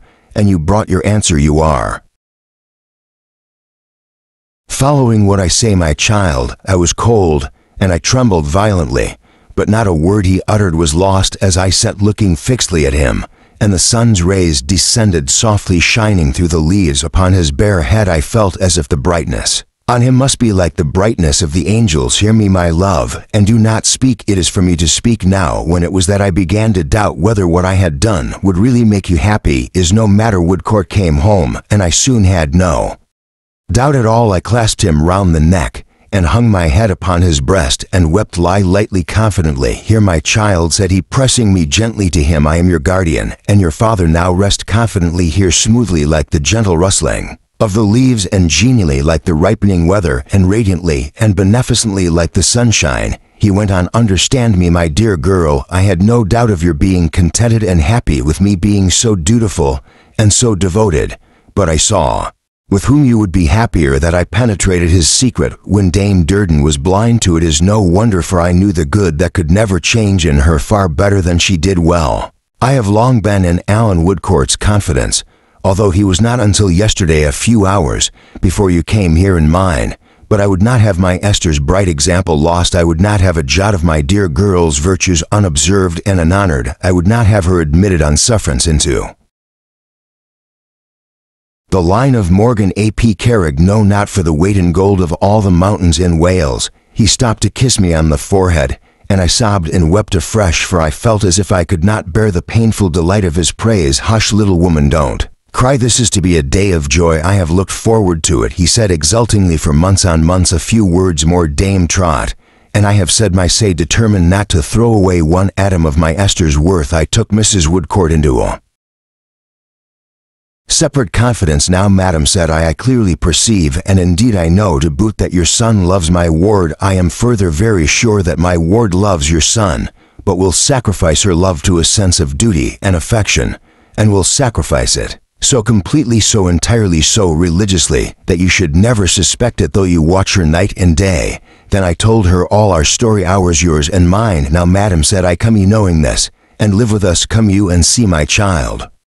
From hour to hour set what you see against her pedigree, which is this, and this, for I scorn to mince it, and tell me what is the true legitimacy. When you shall have quite made up your mind on that subject, why, honor to her old Welsh blood, my dear, cried my guardian with enthusiasm. I believe the hearted animates beats no less warmly, no less, and towards Dame Durden than my own. He tenderly raised my head, and as I clung to him, kissed me in his old fatherly way again and again. What a light now on the protecting manner! I had thought about one more last word. When Alan Woodcourt spoke to you, my dear, he spoke with my knowledge and consent, but I gave him no encouragement, not I, for these surprises were my great reward, and I was too miserly to part with a scrap of it. He was to come and tell me all that passed, and he did. I have no more to say, my dearest. Alan Woodcourt stood beside your father when he lay dead, stood beside your mother. This is Bleak House. This day I give this house its little mistress, and before God it is the brightest day in all my life. He rose and raised me with him. We were no longer alone.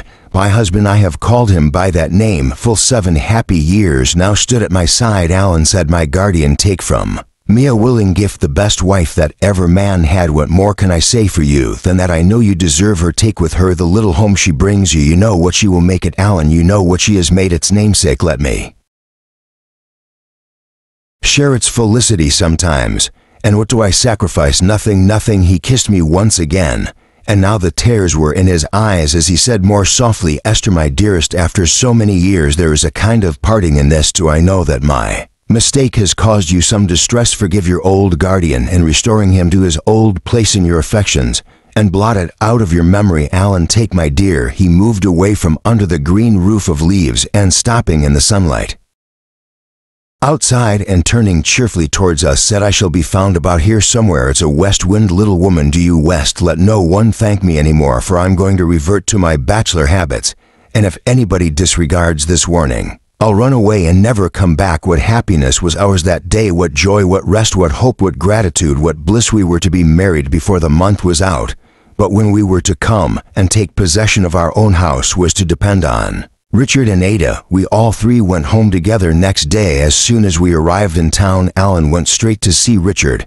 and to carry our joyful news to him, and my darling, late as it was, I meant to go to her for a few minutes before lying down to sleep, but I went home with my guardian first to make his tea for him and to occupy the old chair by his side, for I did not like to think of its being empty so soon. When we came home, we found that a young man had called 3 times in the course of that one day to see me, and that having been told on the occasion of his 3rd call that I was not expected to return before 10 o'clock at night, he had left word that he would call about. Then he had left his card 3 times. Mr. Guppy, as I naturally speculated on the object of these visits, And as I always associated something ludicrous with the visitor, it fell out that in laughing about Mr. Guppy I told my guardian of his old proposal and his subsequent retraction after. That said my guardian, we will certainly receive this hero, so instructions were given that Mr. Guppy should be shown in when he came again. And they were scarcely given. When he did come again, he was embarrassed when he found my guardian with me, but recovered himself and said, "How do you do, sir?"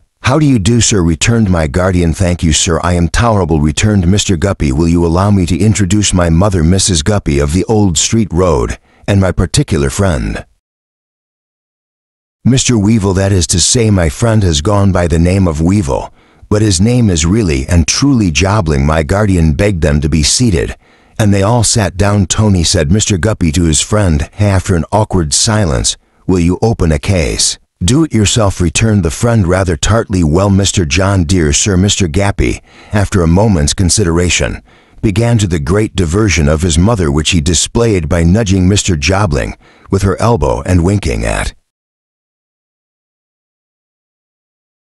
me in a most remarkable manner. I had an idea that I should see Miss Summerson by herself, and was not quite prepared for your esteemed presence.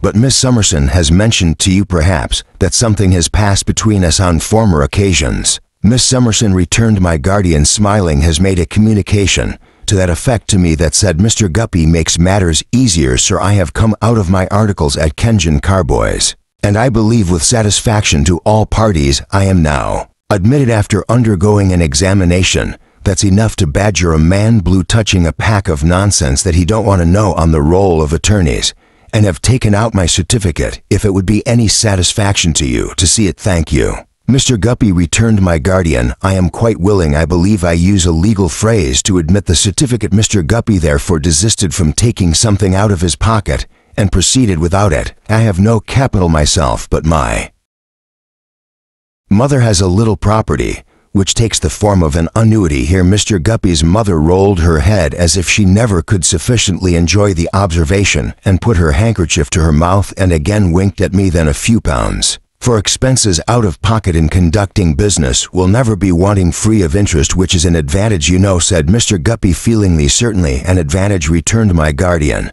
I have some connection, pursued Mr. Guppy, and it lies in the direction of Walcott Square, Lambeth. I have therefore taken a house in that locality, which in the opinion of my friends is all a bargain. Tax is ridiculous and use of fixtures included in the rent, and intend setting up professionally for myself. There forthwith here Mr. Guppy's mother fell into an extraordinary passion of rolling her head and smiling waggishly at anybody who would look at her. It's a 6-room exclusive of kitchens, said Mr. Guppy, and in the opinion of my friends, a commodious tenement. When I mention my friends, I refer principally to my friend Jobling, who I believe has known me. Mr. Guppy looked at him with a sentimental air from boyhood's hour. Mr. Jobling confirmed this with a sliding movement of his legs. My friend Jobling will render me his assistance in the capacity of clerk, and will live in the house, said Mr. Guppy. My mother will likewise live in the house when her present quarter in the Old Street Road shall have ceased and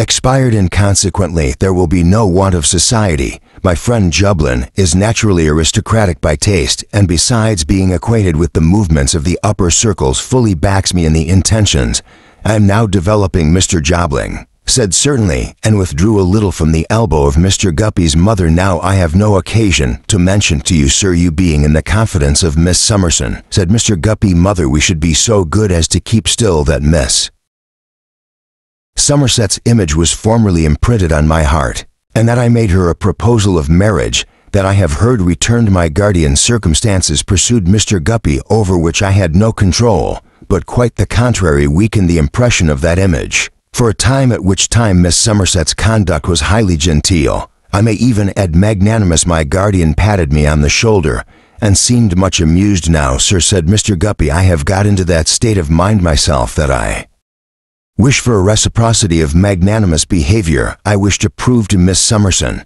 that I can rise to a height of which perhaps she hardly thought me capable. I find that the image which I did suppose had been eradicated from my art is not eradicated. Its influence over me is still tremendous, and yielding to it, I am willing to overlook the circumstances over which none of us have had any control, and to renew those proposals to Miss Summerson, which I had the honor to make it a former.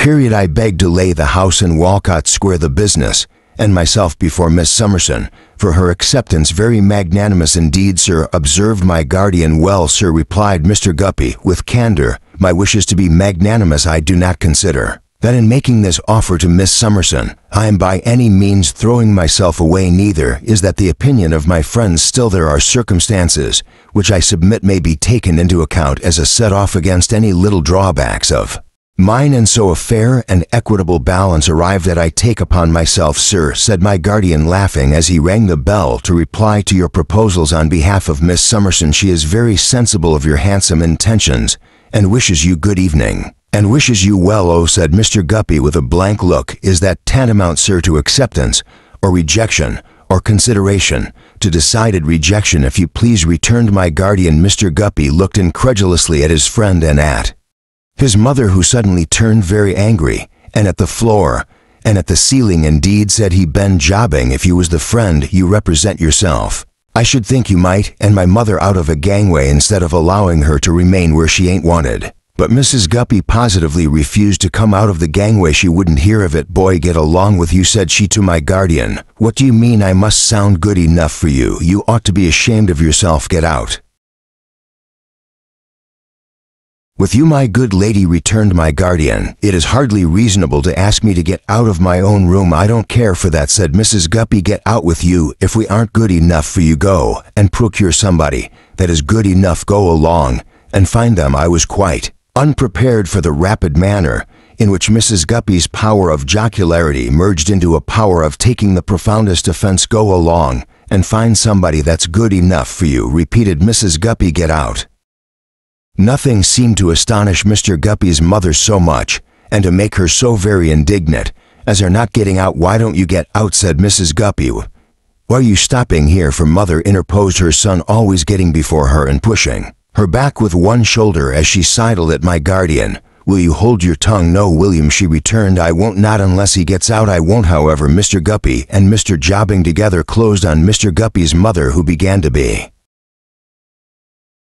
quite abusive and took her very much against her will, downstairs, her voice rising a stair higher every time her figure got a stair lower, and insisting that we should immediately go and find somebody who was good enough for us, and above all things, that we should get out. Chapter 65. Beginning the world. The term had commenced, and my guardian found an intimation from Mr. Kenge that the course would come on in 2 days, as I had sufficient hopes of the will to be in a flutter about it. Allen and I agreed to go down to the court that morning. Richard was extremely agitated, and was so weak and low, though his illness was still of the mind, that my dear girl indeed had sore occasion to be supported, but she looked forward a very little way now to the help that was to come to her, and never drooped. It was at Westminster that the cause was to come on. It had come on there, I dare say, 100 times before, but I could not divest myself of an idea that it might lead to some result. Now we left home directly after breakfast to be at Westminster Hall in good time, and walked down there through the lively streets, so happily and strangely it seemed together as we were going along, planning what we should do for Richard and Ada. I heard somebody calling, Esther, my dear Esther, Esther, and there was Caddy Jellaby with her head out of the window of a little carriage which she hired now to go about into her pupils. She had so many as if she wanted to embrace me at 100 yards distance.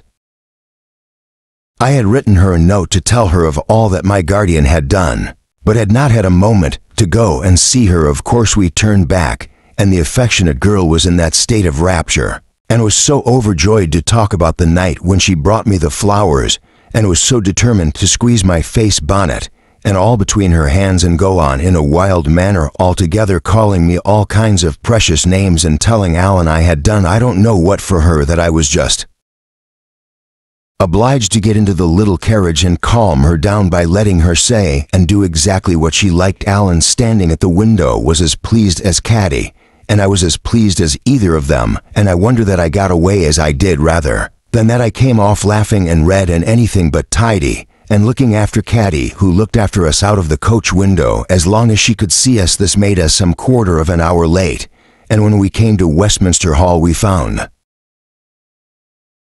that the day's business was begun worse than that we found such an unusual crowd in the court of chancery that it was full to the door, and we could neither see nor hear what was passing within. It appeared to be something droll, for occasionally there was a laugh and a cry of silence. It appeared to be something interesting, for everyone was pushing and striving to get nearer. It appeared to be something that made the professional gentlemen very merry, but there were several young counselors in wigs and whiskers on the outside of the crowd, and when one of them told the others about it, they put their hands in their pockets and quite doubled themselves up with laughter and went stamping about the pavement of the hall. We asked a gentleman by us if he knew what cause was on. He told us John Dice, and John Dice, we asked him if he knew what was doing in it. He said really no, he did not. Nobody ever did. But as well as he could make out, it was over for the day. We asked him, no, he said over for good, over for good. When we heard this unaccountable answer, we looked at one another quite lost in amazement. Could it be possible that the will had set things right at last, and that Richard and Ada were going to be rich? It seemed too good to be true, alas. It was. Our suspense was short, for a breakup soon took place in the crowd, and the people came streaming out looking flushed and hot and bringing a quantity of bad air with them. Still, they were all exceedingly amused, and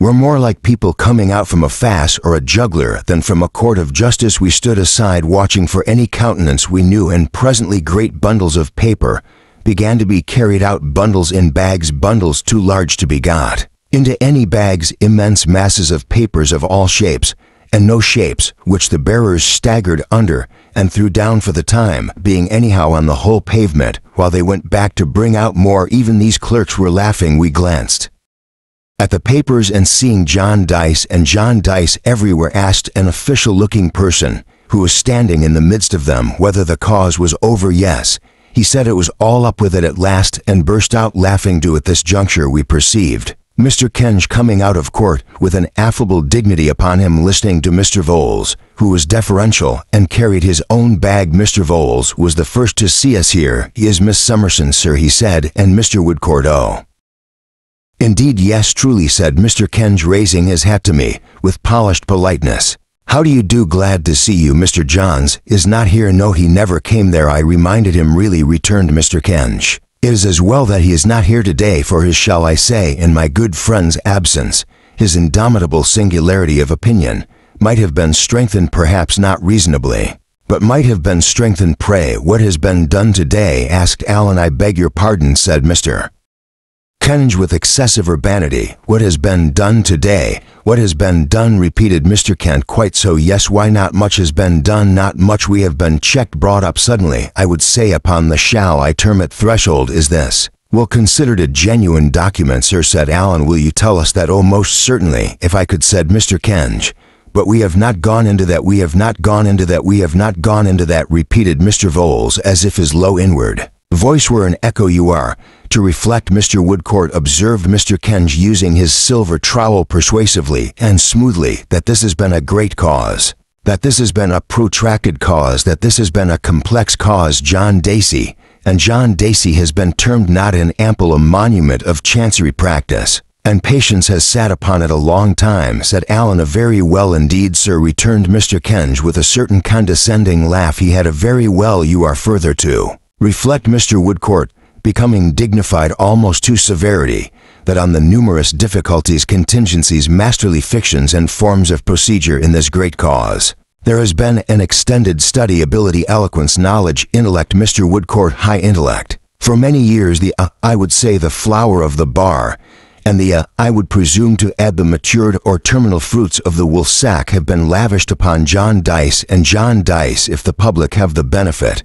and if the country have the adornment of this great grasp, it must be paid for in money, or money's worth, sir. Mr. Kenge, said Allen, appearing enlightened. All in a moment. Excuse me, our time presses. Do I understand that the whole estate is found to have been absorbed in costs? I believe so, returned Mr. Kenge. Mr. Vowles, what do you say? I believe so, said Mr. Vowles, and that thus the suit lapses and melts away. Probably, returned Mr. Kenge. Mr. Vowles, probably, said Mr. Vowles.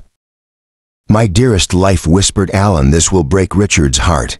There was such a shock of apprehension in his face, and he knew Richard so perfectly, and I too had seen so much of his gradual decay, that what my dear girl had said to me in the fullness of her foreboding love sounded like a knell in my ears. "In case you should be wanting Mr. C, sir," said Mr. Voles, coming after us, "you'll find him in court. I left him there resting himself a little. Good day, sir." "Good day, Miss Summerson." As he gave me that slowly devouring look of his while twisting up the strings of his bag before he hastened with it after Mr. Kenge, the benign and shadow of whose conversational presence he seemed afraid to leave, he gave one gasp as if he had swallowed the last morsel of his client, and his black buttoned-up, unwholesome figure glided away to the low door at the end of the hall. "My dear love," said Alan, "leave to me for a little while the charge you gave me. Go home with this intelligence, and come to Ada's by and by." I would not let him take me to a coach, but entreated him to go to Richard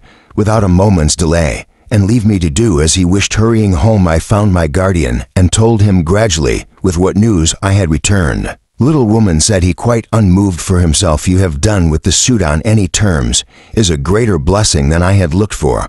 But my poor young cousins, we talked about them all the morning and discussed what it was possible to do in the afternoon. My guardian walked with me to Simon's Inn and left me at the door. I went upstairs. When my darling heard my footsteps, she came out into the small passage and threw her arms around my neck, but she composed herself directly and said that Richard had asked for me several times. Alan had found him sitting in the corner of the court. She told me like a stone figure. On being roused, he had broken away and made as if he would have spoken in the fierce voice to the judge. He was stopped by his mouth being full of blood, and Alan had brought him home. He was lying on a sofa with his eyes closed. When I went in, there were restoratives on the table. The room was made as airy as possible and was darkened and was very orderly and quiet. Alan stood behind him, watching him gravely. His face appeared to me to be quite destitute of color, and now that I saw him, without his seeing me, I fully saw for the first time how worn away he was.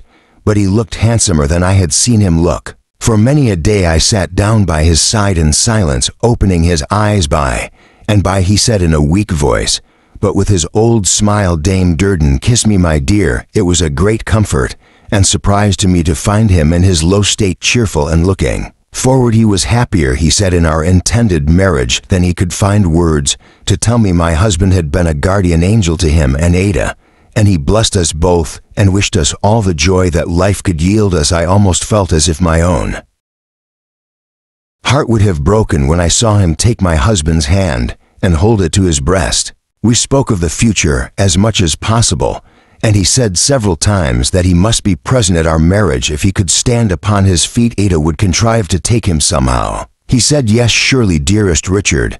But as my darling answered him thus hopefully, so serene and beautiful, with the help that was to come to her so near, I knew it was not good for him to talk too much. And when he was silent, we were silent. To sitting beside him, I made a pretense of working for my dear, as he had always been used to joke about my being busy. Ada leaned upon his pillow, holding his head upon her arm. He dozed often, and whenever he awoke without seeing him, said first of all, "Where's Woodcourt?" Evening had come on when I lifted up my eyes and saw my guardian standing in the little hall. "Who is that, Dame Durden?" Richard asked me. The door was behind him, but he had observed in my face that someone was there. I looked to Alan for advice, and as he nodded yes, bent over Richard and told him. My guardian saw what passed, came softly by me in a moment, and laid his hand on Richard's. "Oh, sir," said Richard, "you are a good man, you are a good man," and burst into tears for the first time. My guardian, the picture of a good man, sat down in my place, keeping his hand on Richard's. "My dear Rick," said he, "the clouds have cleared away,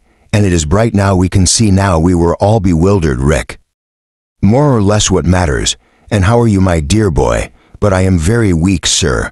But I hope I shall be stronger. I have to begin the world." "I truly well said," cried my guardian. "I will not begin it in the old way now," said Richard with a sad smile. "I have learned a lesson now, sir. It was a hard one, but you shall be assured indeed that I have learned it." Well, said my guardian, comforting him. Well, dear boy, I was thinking, sir," resumed Richard, "that there is nothing on earth I should so much like to see as their house, Dame Durden's and Woodcourt's house. If I could be removed there, when I begin to recover my strength, I feel as if I should get well there sooner than anywhere. Why, so have I been thinking to Rick," said my guardian, "and our little woman likewise. She and I have been talking of it this very day. I dare say her husband won't object. What do you think?" Richard smiled and lifted up his arm to touch him as he stood behind the head of the couch. "I say nothing of Ada," said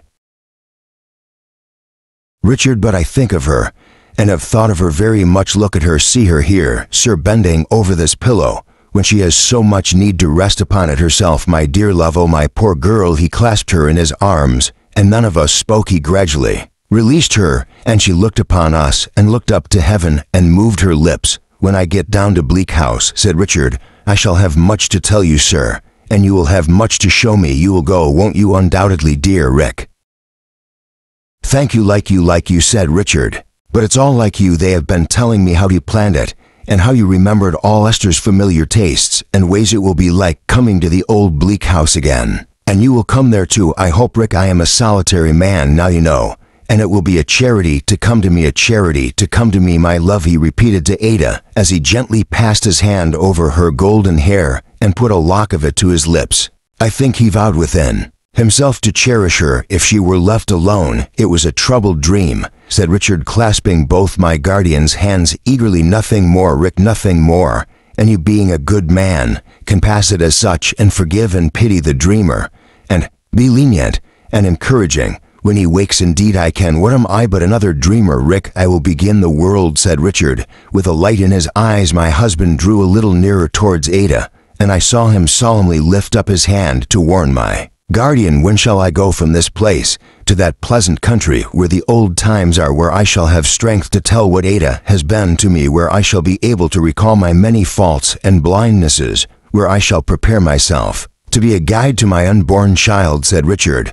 "When shall I go, dear Rick?" "When you are strong enough," returned my guardian. "Ada, my darling." He sought to raise himself a little. Alan raised him so that she could hold him on her bosom, which was what he wanted. "I have done you many wrongs, my own. I have fallen like a poor stray shadow on your way. I have married you to poverty and trouble. I have scattered your means to the winds. You will forgive me all this. I ate before I begin the world." A smile irradiated his face. As she bent to kiss him, he slowly laid his face down upon her bosom, drew his arms closer round her neck, and with one parting sob, began the world. "Not this world, oh, not this, the world that sets this right." When all was still at a late hour, poor crazed Miss Flight came weeping to me, and told me she had given her birds their liberty. Chapter 66. Down in Lincolnshire there is a hush upon Chesney Wold in these altered days, as there is upon a portion of the family history. The story goes that Celeste paid someone who could have spoken out to hold their peace, but it is a lame story, feebly whispering and creeping about, and any brighter spark of life it shows soon dies away. It is known for certain that the handsome Lady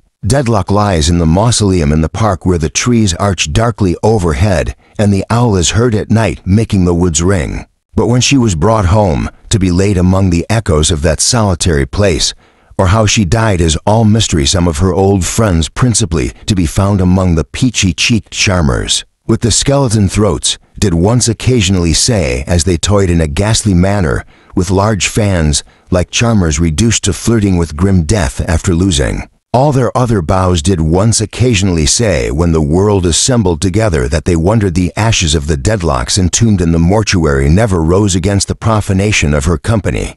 But the dead and gone Dedlocks take it very calmly, and have never been known to object. Up from among the fern in the hollow, and winding by the bridle road among the trees, come sometimes to this lonely spot the sound of horses' hooves. Then may be seen Celeste, invalid, bent, and almost blind, but of worthy presence, yet riding with a stalwart man beside him, constant to his bridle rein.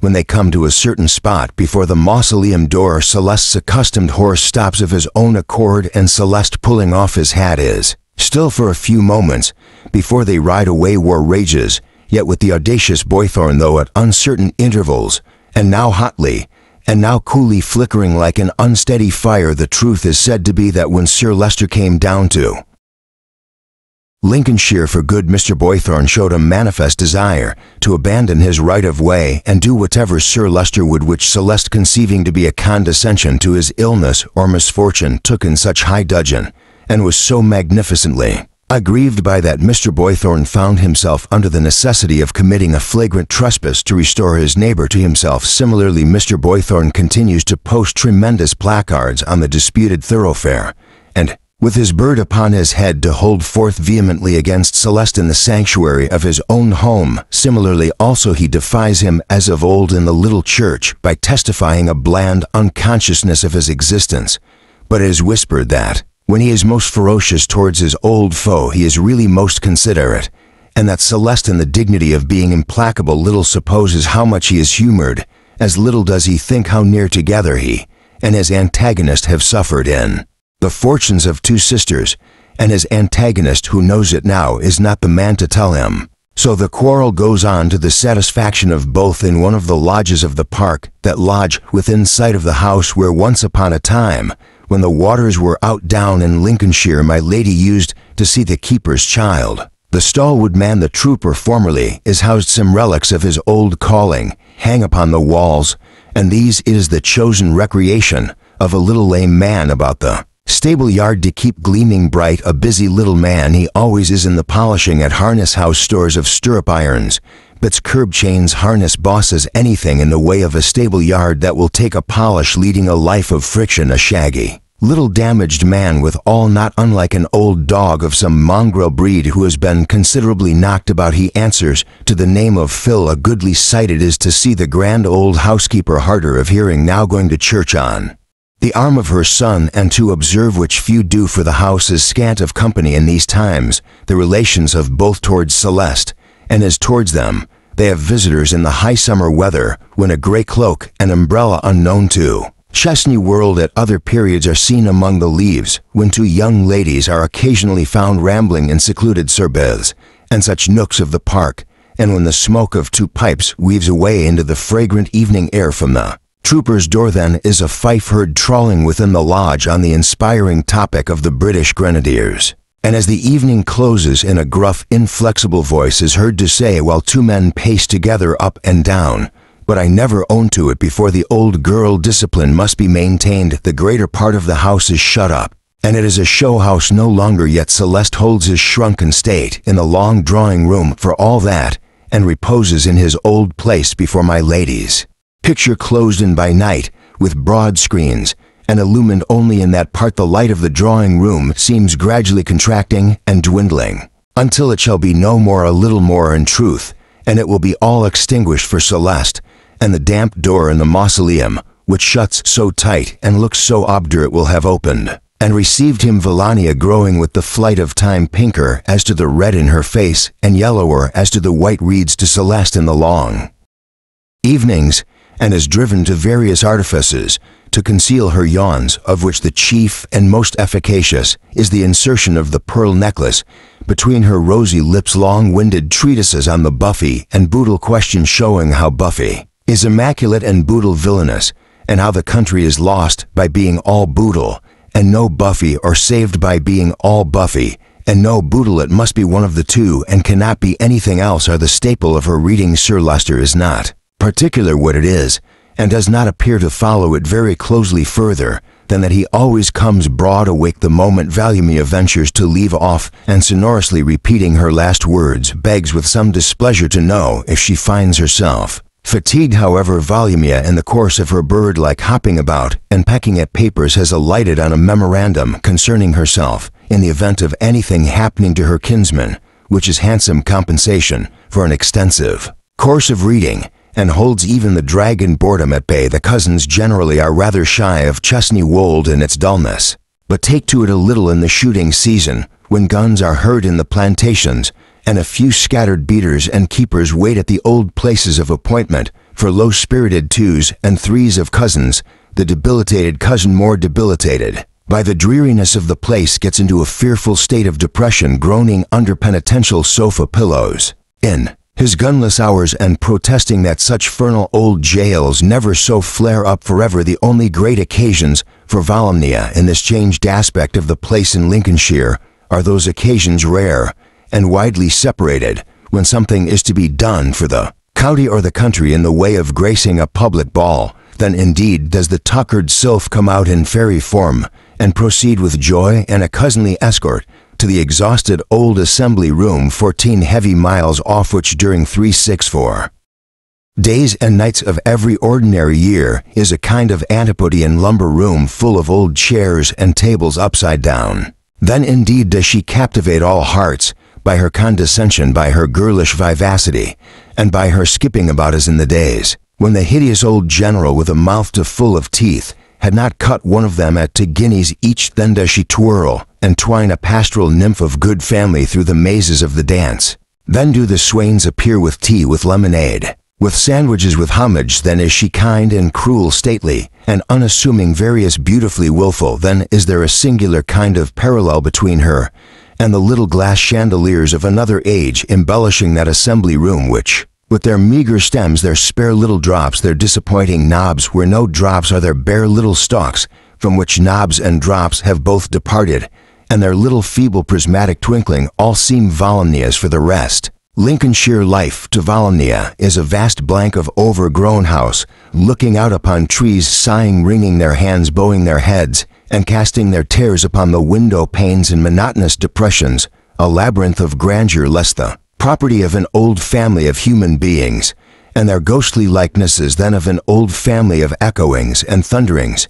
which start out of their 100 graves at every sound and go resounding through the building, a waste of unused passages, and staircases in which to drop a comb upon a bedroom floor at night is to send a stealthy footfall on an errand through the house, a place where few people care to go about alone, where a maid screams if an ash drops from the fire, takes to crying at all times and seasons, becomes the victim of a low disorder of the spirits, and gives warning, and departs thus Chesney Wold with so much of itself abandoned to darkness and vacancy, with so little change under the summer shining or the wintry lowering, so somber and motionless always, no flag flying now by day, no rows of lights sparkling by night, with no family to come and go, no visitors to be the souls of pale cold shapes of rooms, no stir of life about it, passion and pride even to the strangers.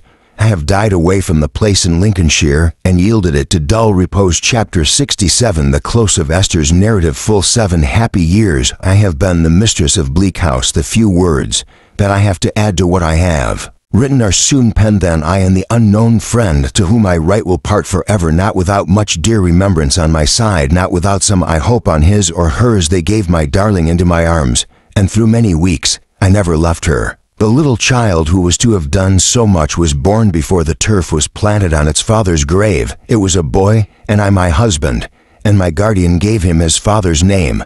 The help that my dear counted on did come to her, though it came in the eternal wisdom for another purpose, though to bless and restore his mother, not his father, was the errand of this baby. Its power was mighty to do it. When I saw the strength of the weak little hand, and how its touch could heal my darling's heart and raised hope within her, I felt a new sense of the goodness and the tenderness of God. They throve, and by degrees I saw my dear girl pass into my country garden and walk there with her infant in her arms. I was married then. I was the happiest of the happy. It was at this time that my guardian joined us and asked Ada when she would come home.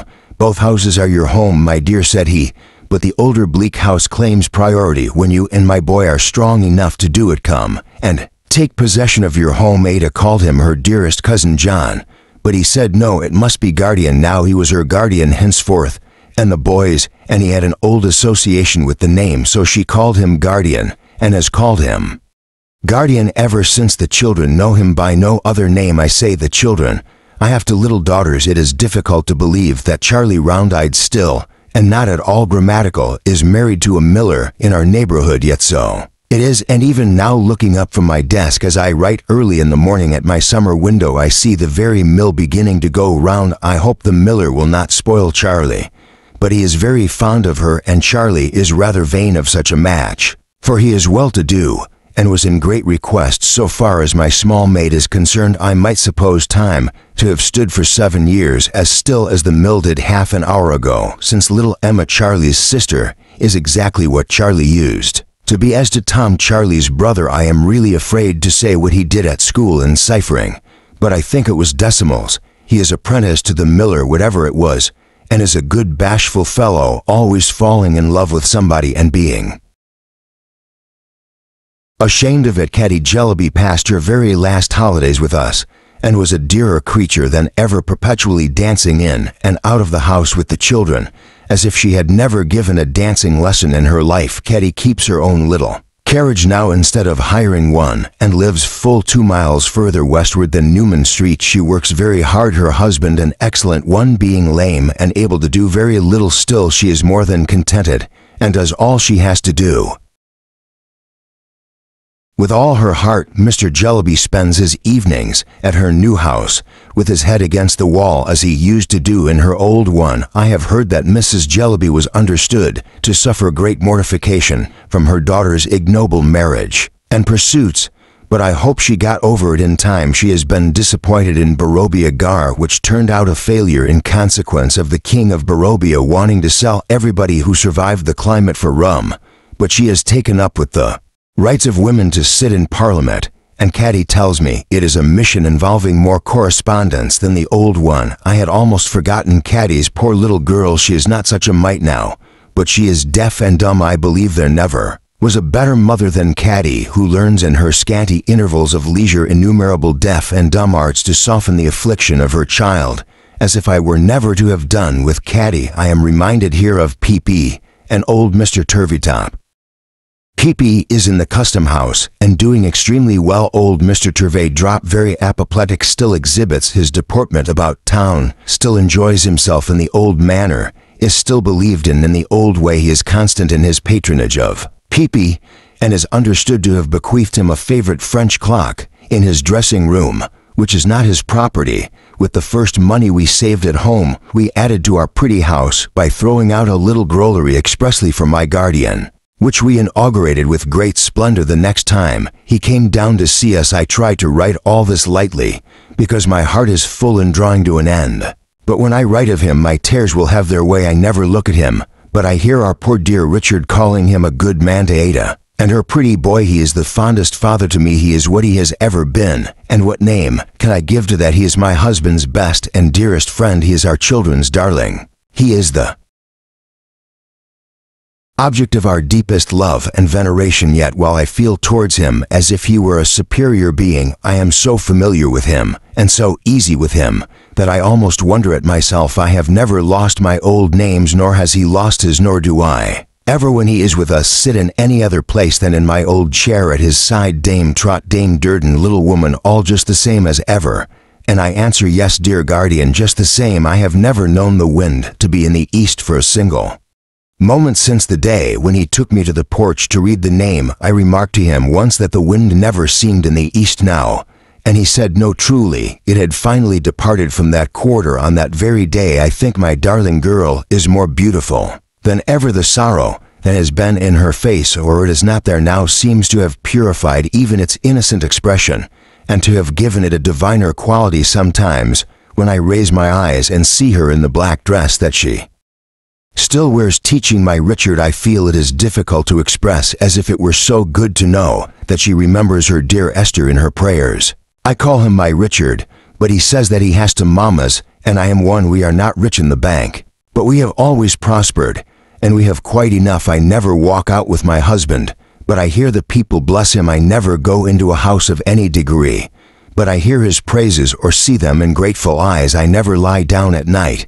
but I know that in the course of that day he has alleviated pain and soothed some fellow creature in the time of need. I know that from the beds of those who were past recovery thanks have often gone up in the last hour for his patient ministration. Is not this to be rich? The people even praise me as the doctor's wife. The people even like me as I go about, and make so much of me that I am quite abashed. I owe it all to him, my love, my pride. They like me for his sake, as I do everything I do in life for his sake. A night or two ago, after bustling about preparing for my darling and my guardian and little Richard, who are coming tomorrow, I was sitting out in the porch of all places, that dearly memorable porch, when Alan came home. So he said, my precious little woman, what are you doing here? And I said, the moon is shining so brightly, Alan, and the night is so delicious that I have been sitting here thinking. What have you been thinking about, my dear? Said Alan. Then how curious you are.